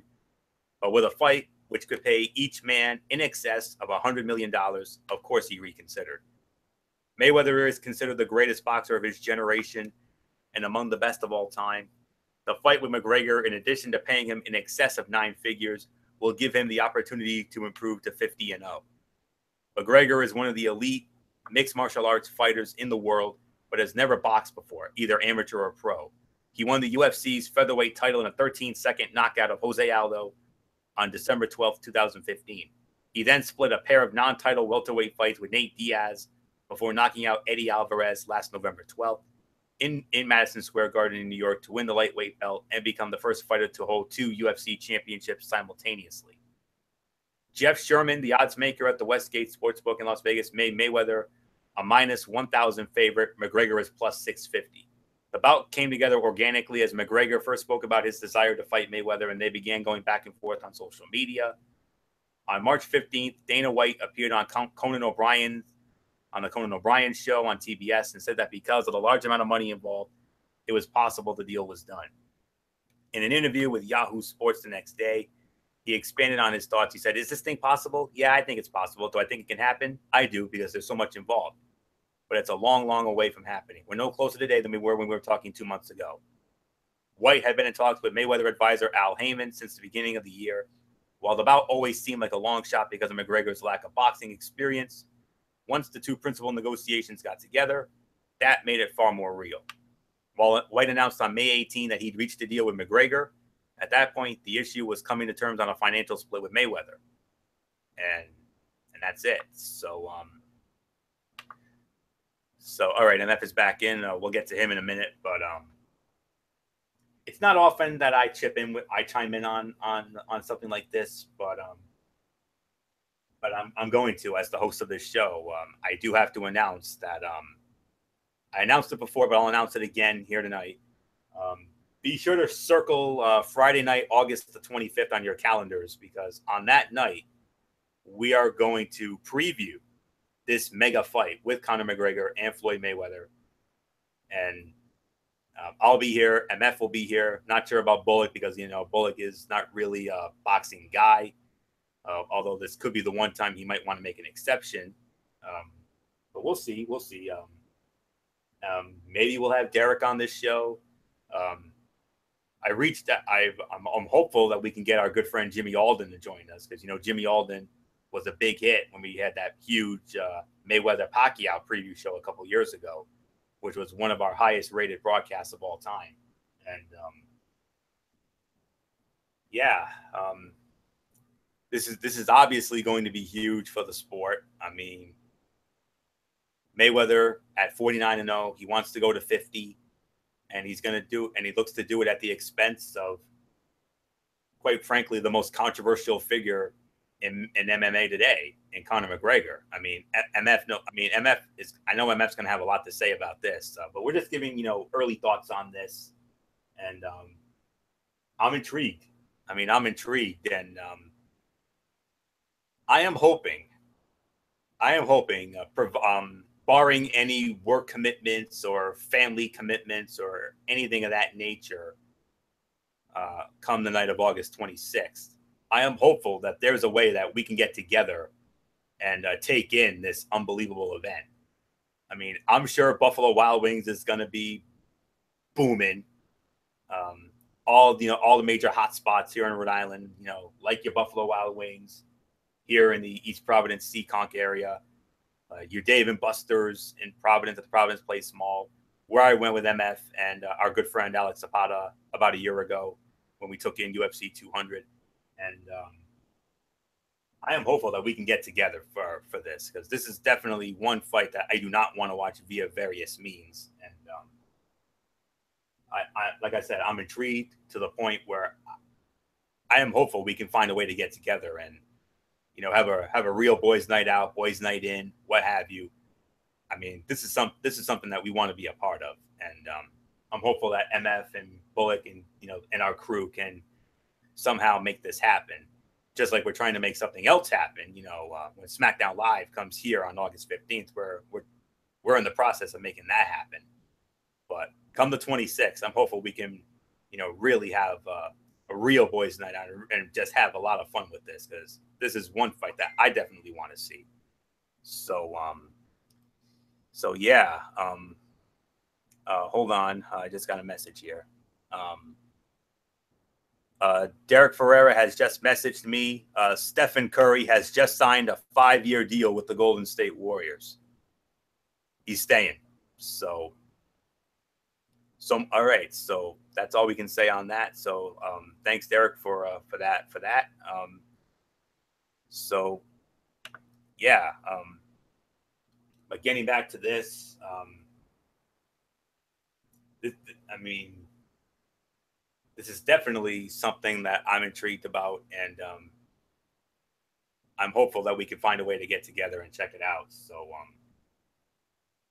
that's all I can say about it. I mean, I'm not the boxing MMA guy. Guru MF Michael Fletcher, he's our boxing MMA authority. So I think it's only fitting that I give this off to him. Our full preview is in 2 months. Let's not forget that. August 25th. That's the date of it. Circle it on your calendar. I'm hopeful we can get Jimmy Alden. I'm hopeful we can get Derek for it, and that's all I can say on and some others that we want to, who we feel that would add a great deal of expertise to this. So that's my early thought on it. I'm intrigued. I'm hopeful we can have some sort of boys get together so we can enjoy it. So that's all I can say on that. So MF, let me bring you on in here. Conor McGregor, Floyd Mayweather, it's going down August 26th. And like I said, I'm hopeful that we can have some sort of boys get together for this. This is something I don't Yeah, definitely. I would like to have that too. I don't know what would happen. We're definitely going to have to figure that out one way or another. Maybe we'll do that behind the scenes or whenever the fight gets closer on that particular night. The thing is that, yes, it is a highly anticipated fight. It is a fight that everybody's been looking forward to. Some people are a little apprehensive about it. Some people are not really too thrilled about this fight, but that's just, a whole bunch of hearsay, more than anything else. But one thing is for sure, it's going to be a great battle. It is, highly anticipated to see what Conor McGregor can bring to the table. It's going to be very interesting to see no matter what. It's exciting. It is definitely a moment in time. And, where do we go? What's the likelihood? How is this going to play out? We'll find out. This is just a little bit of a temporary thing. This is not a big decision yet. And we'll get the big one very, very, very soon. I think that's the best way to talk about it. Nothing more to say. So, Mike Bullock, if you want to go ahead. It's all yours.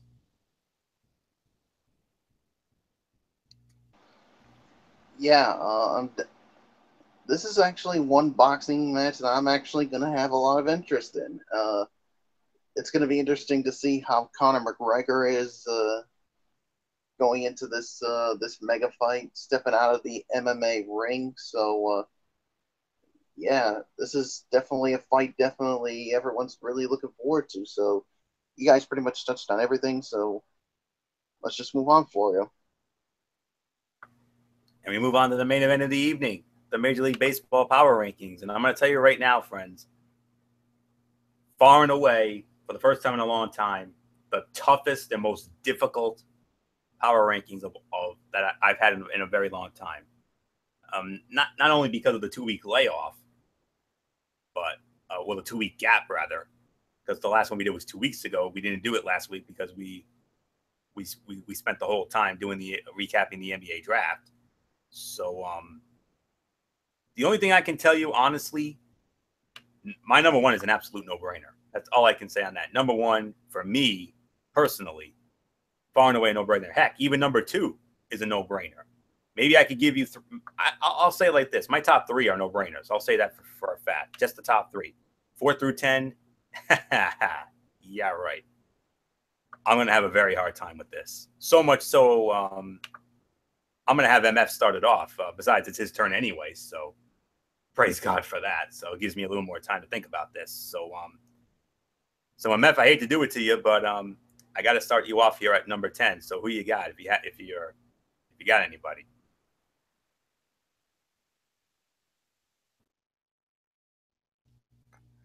All right. Just give me a minute because I just got to draw up the look and see what it is. All right. So This one is very interesting. This is going to be a lot of, oh my goodness, do we have a mess? Golly, we got a mess up in this house. And who made this? Who made this bucket? Okay, so the way I see it, it goes like this. So my number 10, and this is actually gonna be I'm not gonna say this is a good call, but based on the circumstances, I'm gonna do it anyway. Tampa Bay Rays. 42 and 40, which makes them over 500, 5-5 in the last 10 games, winner of 1 in a row. So that actually puts them worthy enough of the power ranking level. They're okay. I mean, like I said, like Anthony said, when it comes from the 10, the number 10 to 4 is not easy. So this is just a safe pick more than anything else. So for me, number 10 is the Tampa Bay Rays. So Michael Bullock, actually, yeah, Bullock is yours.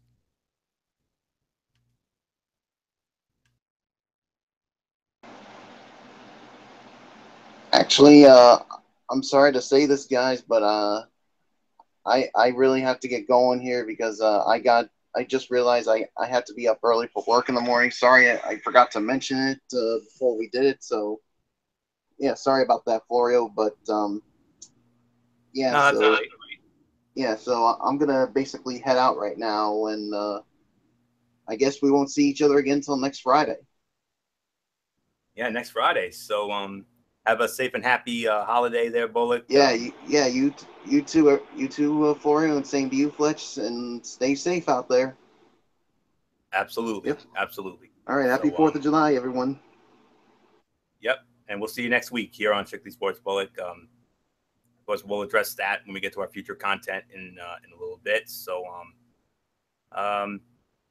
yeah, I'll go with Tampa as well, MF. I'll give you that.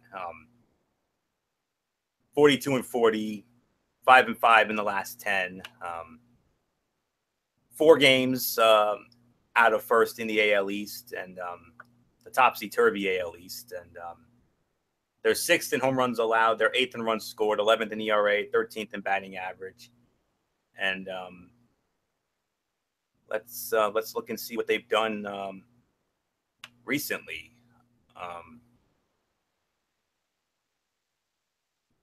Last power ranking, I believe, was on June 16th. So, yeah. They took 2 out of 3 from Detroit. They took 2 out of 3 from Cincinnati. They did lose 2 out of, but they did lose 2 out of 3 to Baltimore and lost 2 out of 3 to Pittsburgh in an interleague series. But they beat the Orioles tonight at Camden Yards. So that's a big one right there. 6-4. So they have 2 more against the Orioles this weekend, and then they're going to be off on Monday. And then starting Tuesday, as part of the 4th of July, they're gonna start a brief 2-game interleague series at Wrigley Field with your reigning and defending World Series champion Chicago Cubs. And then next weekend, a huge 4-game series with the Boston Red Sox at Tropicana Field. So that's a big one right there. So we'll see what happens with that. So I'll give MF the benefit of the doubt. Tampa Bay Rays are number 10. Yeah, I'll give them that. So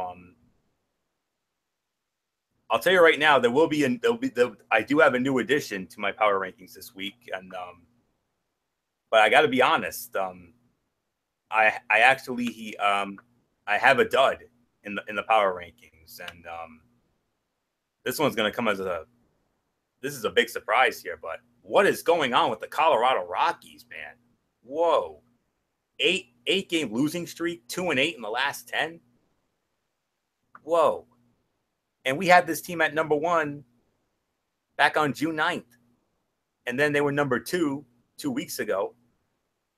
Who knows where they would have been last week if we didn't have our draft recap show. But Colorado, I'm sorry. You're out. The record's still great, but sorry, you're out. couple of honorable mentions: the New York Mets and the St. Louis Cardinals. 3-game winning streaks, 6-4 in the last 10. The record's still under 500 on both sides, but we need to see a little bit more from those guys. So that's it for that, and I think those were my only 2 honorable mentions. So that's pretty much all I can give there. So all right, so we had Tampa Bay at number 10. My number 9. At first, I wasn't going to have this team in the power rankings, but after what they did tonight, I got to give them the benefit of the doubt. This is a reluctant number 9, but I'm going to do it anyway. New York Yankees, number 9, 43-35. They're a game out of first in the AL East. The win tonight got them to 5-5 in the last 10 games, and that's what saved them. And especially what they did tonight. That's another reason why I had to put them in here tonight. 3rd in batting average and runs scored, 5th in ERA, 10th in homers allowed. Since our last power rankings, they've been on a major free fall. They got swept 4 in a row by the Oakland Athletics. And then after that, they lost 2 out of 3 to the LA Angels of Anaheim, and then lost 2 out of 3 to the Texas Rangers. But here comes the saving grace. They split a 4-game series with the Chicago White Sox 2-2. And then tonight, they went into Houston and absolutely pounded the Houston Astros 13-4. And that's why I have to give them, I got to put them in. Man, oh man, they pounded them tonight, boy. I'll tell you. Brett Gardner alone had 6 RBI in the game. I mean, he just absolutely killed tonight. And yeah, he was the difference maker in that one. So big win for them. I mean, they're struggling right now, but we'll see what happens. Now I'm starting to be concerned again. 2 more games against the Astros this weekend in Houston, and then starting Monday, a 3-game series with the Toronto Blue Jays at the stadium, and then next weekend, a 3-game interleague series with the Milwaukee Brewers. Hey, Milwaukee's coming to town. I mean, I can't remember the last time Milwaukee's been to New York. I mean, it's been forever since the days when Milwaukee was in the American League before they went to the NL in '98. So that's all I can say there. So reluctant number 9, it's the New York Yankees. I don't know how MF's going to feel about that, but MF, do you agree? Do you have somebody else or what? No, there is no reluctance. I agree with that. I'm going to go with the New York Yankees as well. There's really no legit argument with that one. I just feel like that was a safe pick. It was a safe pick, but it was the correct pick. It was the correct choice in my eyes. So no arguments. I could do that too. That's easy. New York Yankees is number 9. On to number 8, and this one is actually pretty easy for me. And I looked at this. This is really close, but I gotta do it. Body of work is really crucial in this situation, and for me, this team at least deserves the spot that they're gonna get. And that's the Milwaukee Brewers. I got to do the Brew Crew here. 43-39, winners of 2 in a row, the 5-5 record, including the win tonight over the Miami Marlins. So that actually puts them in a very good spot. Congratulations. But as far as anything else goes, no, it is all right. It is what it is, as we would like to say. So, Anthony, it's yours. Number 8. I'll give you that again. Yes, absolutely. Milwaukee Brewers, number 8. Yeah, number 8. They've won 2 in a row, the 5-5. In the last 10, they're a first place team. They lead that division by 2 over your reigning and defending champion Chicago Cubs. They're 9th in runs scored, they're 12th in ERA, 16th in batting average, 19th in home runs allowed. And let's see what the Brew Crew has done. Since our last rankings, They won 2 out of 3 from San Diego. They split a 4-game series with Pittsburgh. They lost 2 out of 3 to your Braves, MF. I mean, I know that makes you a happy man. They stumbled. They did lose 2 out of 3 to Cincinnati in Cincinnati, and then they beat the Marlins tonight 3-2. 2 more games against the Marlins this weekend, and then after that, they have a 3-game series with the Baltimore Orioles, interleague series against the Orioles as they go to Camden Yards on Monday, starting off a 3-game set there against Baltimore. Another renewal of an old American League rivalry. And then on, what is this, Thursday, is it? Yes, this Thursday, they go to Chicago for a makeup game against the Cubs. And then next weekend, of course, that very interesting 3-game interleague series with the Yankees at Yankee Stadium. That's going to conjure up a hell of a lot of memories for me. But then again, it'll conjure up some memories for MF too, and maybe baseball fans all around the world, you know, seeing Milwaukee and the Yankees going at it again. Something we hardly ever see it anymore ever since Milwaukee, you know, went to the National League in '98 after all those years in the American Leagues. So, but it'll definitely conjure up those memories for me, no doubt about those old school memories. So that's all I can say there. Milwaukee, number 8. I mean, that's another very good young team, and I got high hopes for them, no question about that. So I'll give MF that one. So number 8, Milwaukee. 7, number 7. Okay. How about your reigning and defending American League champion, Cleveland Indians, at number 7? They've won 2 in a row. They're 5-5, but the record is just percentage points better than Milwaukee. So that's why we got to give Cleveland the benefit of the doubt. 42-36, 2-game lead over Minnesota in the AL Central. I mean, they're finally starting to play like that team that went to the World Series this past season. And of course, in many people's eyes, especially Indian fans, they should have won it. But, you know, coulda, woulda, shoulda. 4th in ERA, 6th in home runs allowed, 12th in batting average, 14th in runs scored. Since our last power rankings, 4-game sweep of Minnesota. Took 3 out of 4 from Baltimore in Baltimore. The only downside is they did get swept by Minnesota last weekend at home, including getting shut out twice. But then they rebounded, winning 3 out of 4 from Texas. They did not play tonight. They got rained out in Detroit. So a day-night doubleheader will be going down today, as a matter of fact. Day-night doubleheader with the Tigers. And then they'll have the Sunday game as well. They're going to be off on Monday.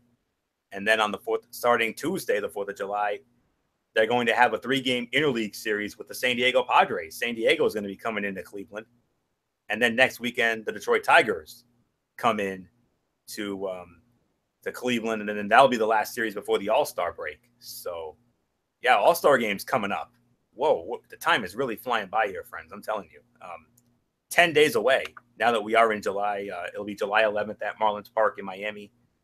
MF and I, you know, we're going to be all over that like melting butter. So looking forward to another great All-Star event. So that's all I can say there. So Cleveland Indians, number 7, finally playing like that team that went to the World Series.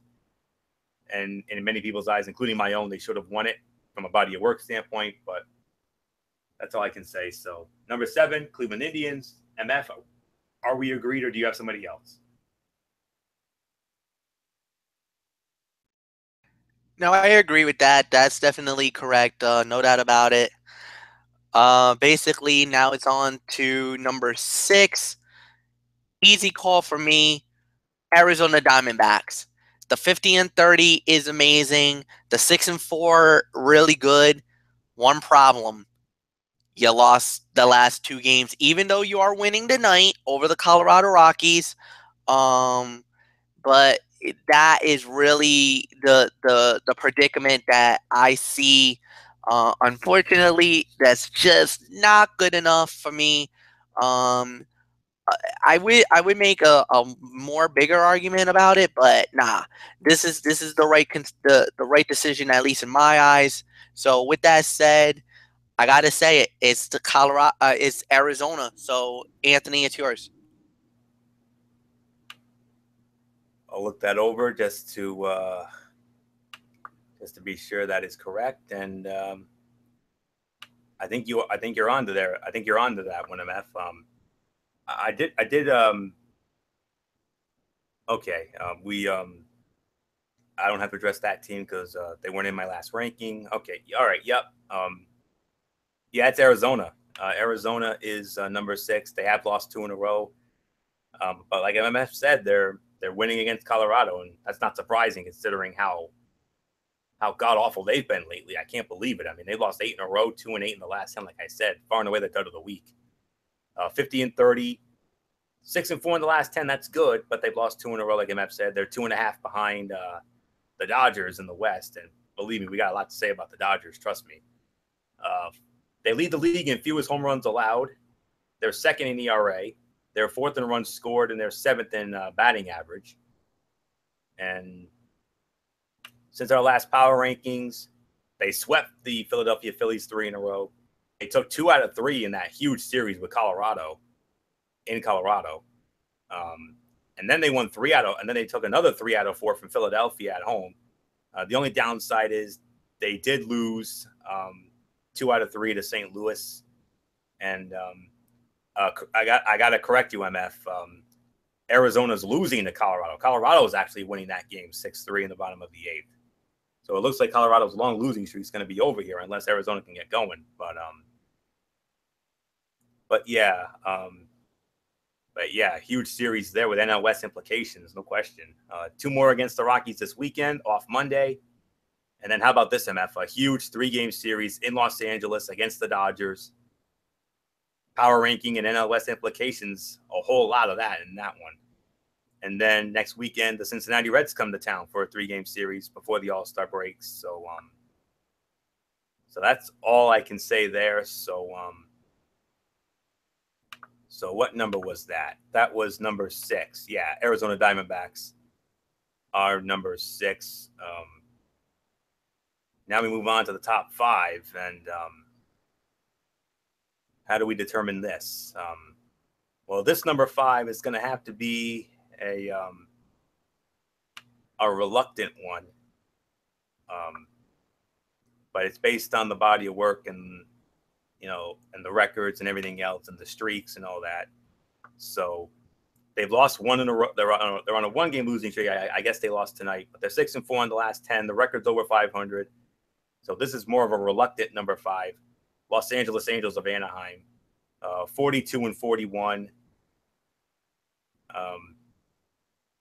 They trail Houston by 13 games.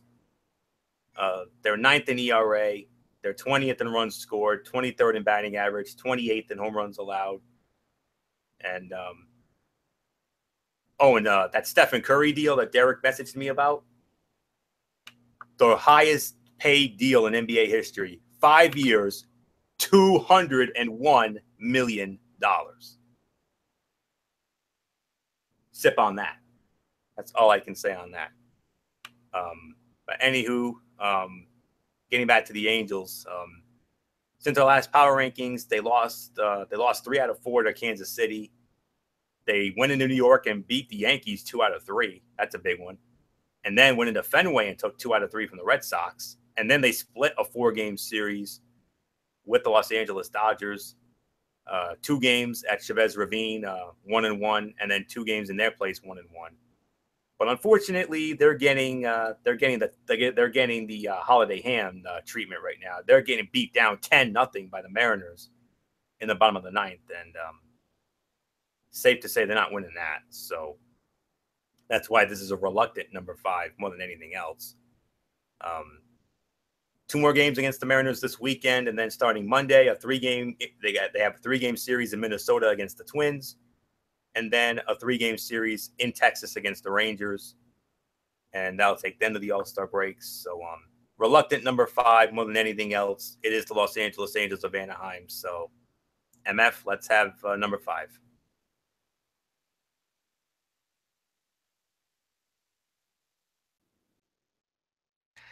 You said it, LA Angels. That is definitely my number 5. I have no arguments with that one either. On to number 4, and this is where see. Just want to make sure. Do I want to do this? Okay, because I see who number 3. Well, I clearly see who number 1 is. I clearly see who number 2 is. And this is number 3. So number 3 is that. All right. Now, again, this is going to be a reluctant decision, but I got to do this. And okay, what caused this for me to do this decision is because of the fact that they won. And that put them at 500, right on the dot. They're 6-4 in the last 10 with that one win. And at 39-39,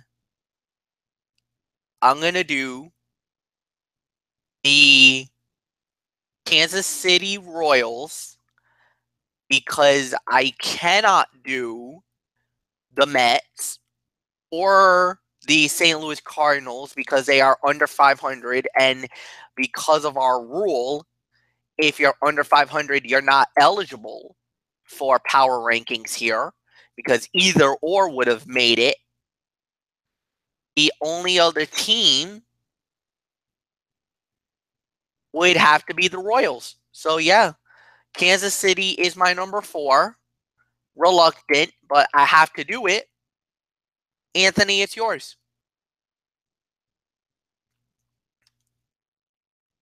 No, this is absolutely spot on, MF. You're absolutely right. This is exactly how I had it.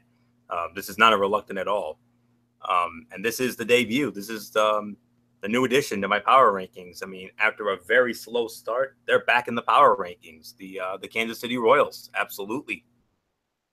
Just give me a moment here. Okay. Yeah, 39-39. They're 500. They're only 3 games out of first. So they can still make a run here. This team coming off a World Series win 2 years ago.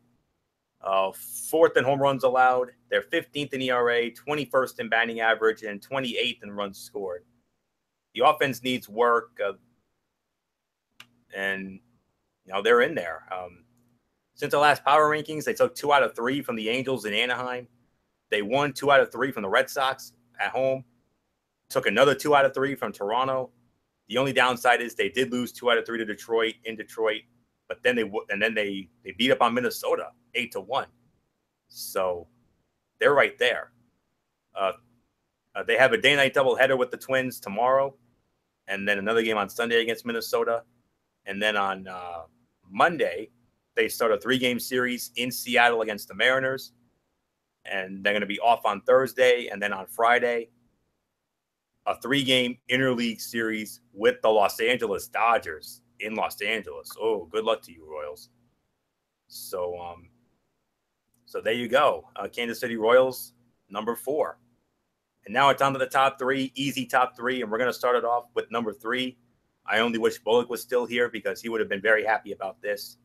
Number 3, his team, the Boston Red Sox. Number 3, 45-35. They lead the AL East by 1 game over the Yankees. They've won 2 in a row. They're 6-4 in their last 10 games. Playing their best ball at the right time. 5th in batting average, 6th in ERA, 11th in home runs allowed, 13th in runs scored. And let's see what the local 9 have done since our last rankings.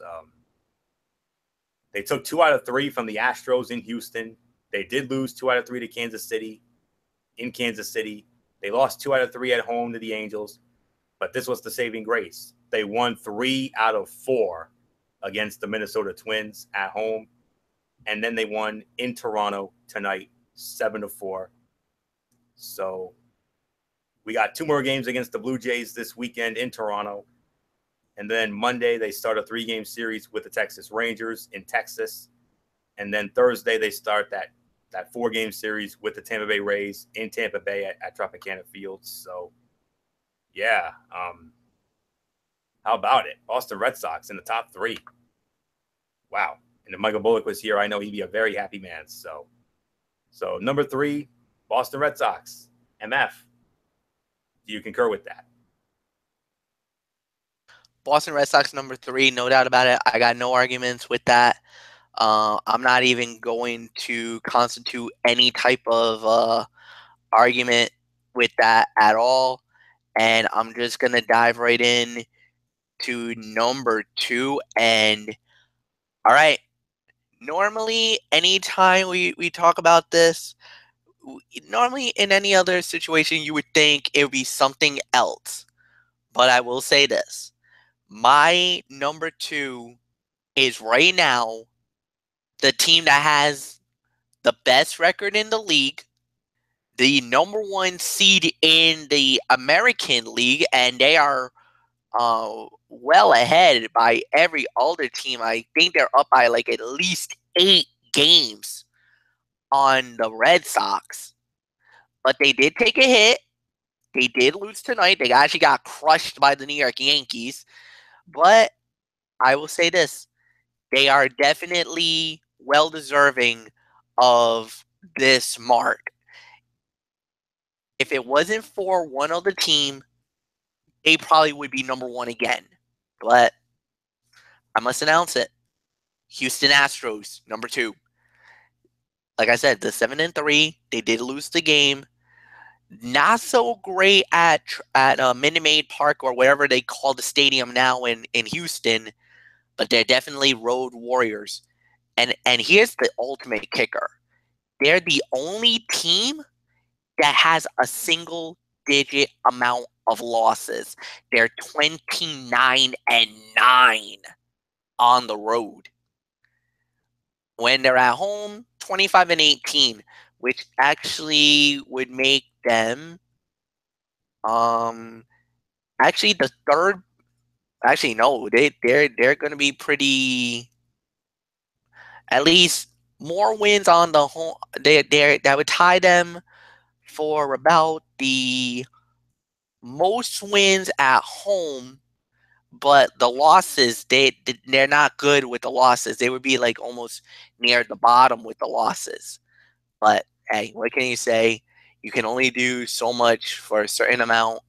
For me, number 2, Houston Astros. Anthony, it's yours. Yep, number 2, Houston Astros. 54-27, best record in the American League. They lead the Angels by 13 games. I think that's the largest lead of any divisional leader right now. They lead the league in batting average and runs scored. They're 3rd in ERA, and they're 12th in home runs allowed. They are 7-3 in the last 10. They got beat down by the Yankees tonight, 13-4. So let's see what they've done since our last rankings. They lost 2 out of 3 to the Red Sox at home. They had a 4-game sweep of the Oakland Athletics in Oakland. And then they won 2 out of 3 from the Seattle Mariners in Seattle. And then followed that up by winning 2 out of 3 from Oakland at home. But then they got beat down by the Yankees tonight, 13-4. They play the Yankees tomorrow night, and that's Baseball Night in America on Fox. And we're getting this game. So it's gonna be very interesting to see how that goes down. 2 more games against the Yankees this weekend. They're off on Monday, and then guess what, MF? Guess who's coming to Atlanta starting Tuesday night for the 4th of July? The Houston Astros, and I'm sure it's gonna conjure up those memories in the late '90s and early 2000s. Those great playoff series those 2 teams had in the division series with Houston and Atlanta. I mean, those were some fun series back in the day, I'll tell you that. But that's a 2-game interleague series with Atlanta, Tuesday and Wednesday, and then Thursday, a 4-game series with the Toronto Blue Jays at Skydome in Toronto. So, and that'll take them to the All-Star break, where they'll very most likely finish with the best record in the American League going into the All-Star breaks. So yeah, we didn't have them in our last rankings because they were terrible, but they caught fire again, so I'm not surprised. So, and that 13-game lead that they have, yes, it is the largest of any divisional leader in baseball right now. So that's it. Number 2, Houston Astros. Number one, we had this team. We would have had this team at number one last week if we had a power rankings. And what are the odds they actually stay there again this week? Number one, hottest team in baseball right now, no question about it. It is the Los Angeles Dodgers, 53-28, 1-game winning streak, 8-2 in the last 10 games, 2.5-game lead over Arizona in the West. They got the best record in the National League, second best overall. They're right behind Houston. They lead the league in ERA. They're third in homers allowed. They're fifth in runs scored. Batting average needs work at 16th, but who cares about that? Since our last power rankings, the Dodgers, they swept the Cincinnati Reds 3 in a row. They swept the New York Mets 4 in a row. They swept the Colorado Rockies 3 in a row. I mean, this team was on, a 10-game winning streak here? 3, 4, 5, 6. Yeah, they were on a 10-game winning streak before that was snapped Monday night against the LA Angels. But they split that series. It was one of those unique 4-game interleague series. The first 2 games of that were at Dodger Stadium. They split those 1-1, and then they also went 1-1 against the Los Angeles Angels of Anaheim and Anaheim. So that's that. And right now they started a 3-game series with the San Diego Padres, and they're off to a very good start.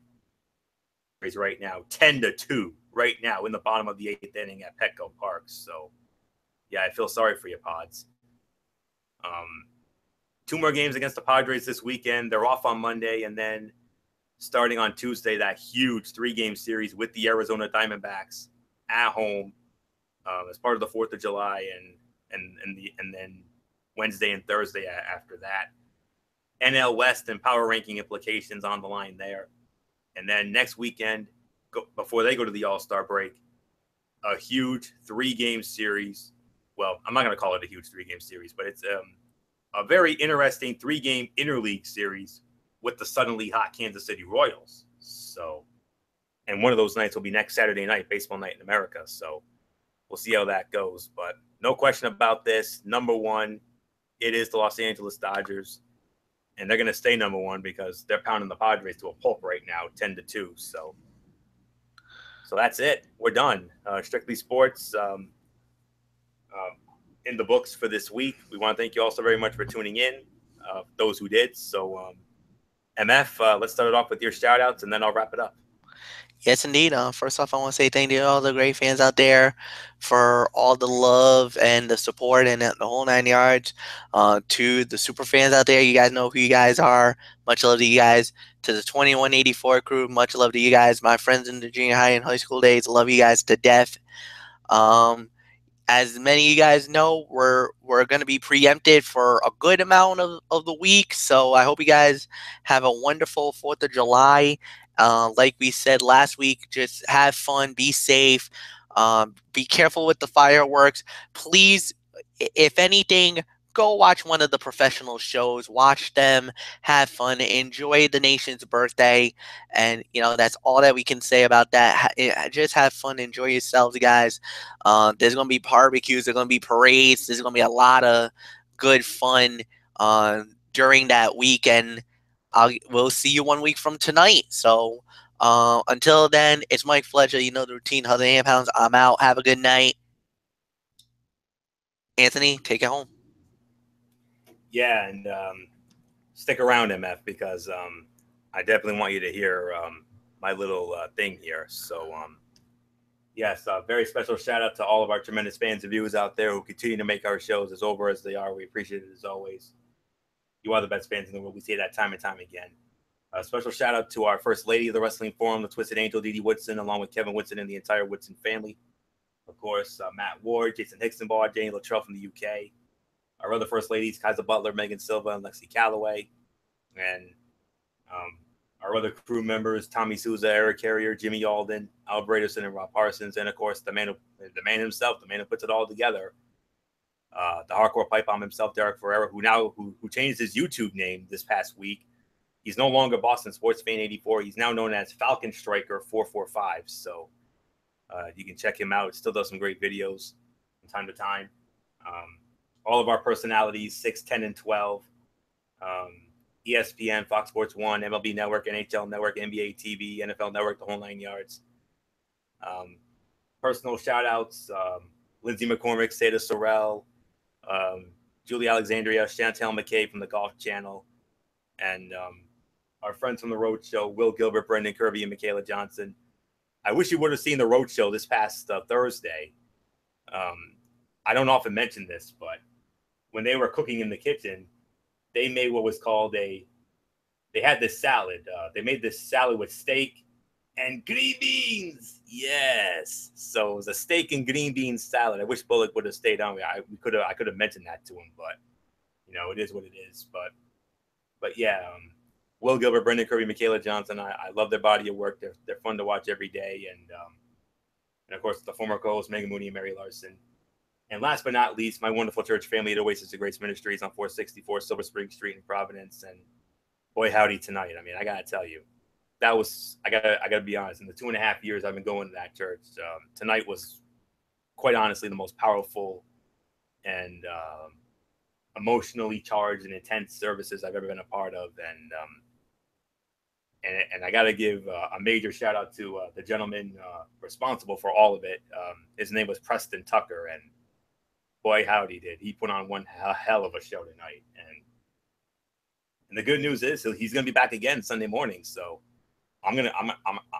he's so nice. I'm going to get to see him twice, and I can't wait to, hear what he has to say again. So, I mean, I got to tell you, man, I mean, the fire and the energy that he showed tonight. I mean, I got to tell you, I mean, this brother is jacked. Let me tell you, this guy is jacked. Let me tell you. So I'm very grateful that I was there tonight. And like I said, the most powerful and emotionally charged service I've ever been a part of. And he got to us tonight. He opened our eyes tonight. I'll tell you that right now. So a major shout out to Preston Tucker and those church family members who were there with me tonight. And of course, I'll see them all again Sunday morning for his second service. So I'm really looking forward to it. So that's it.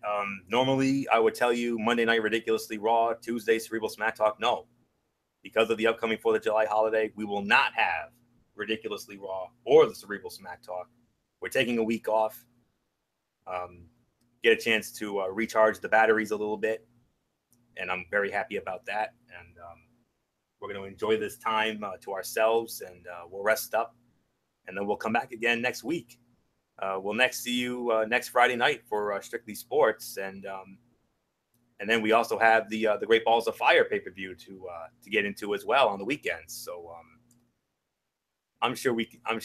Well, I know MF's going to be out of it because July 8th is the next UFC event, and I'm sure I can have Bullock and I run the show, and then we'll have everybody on for the recap the night after. So I think we can work that out. So.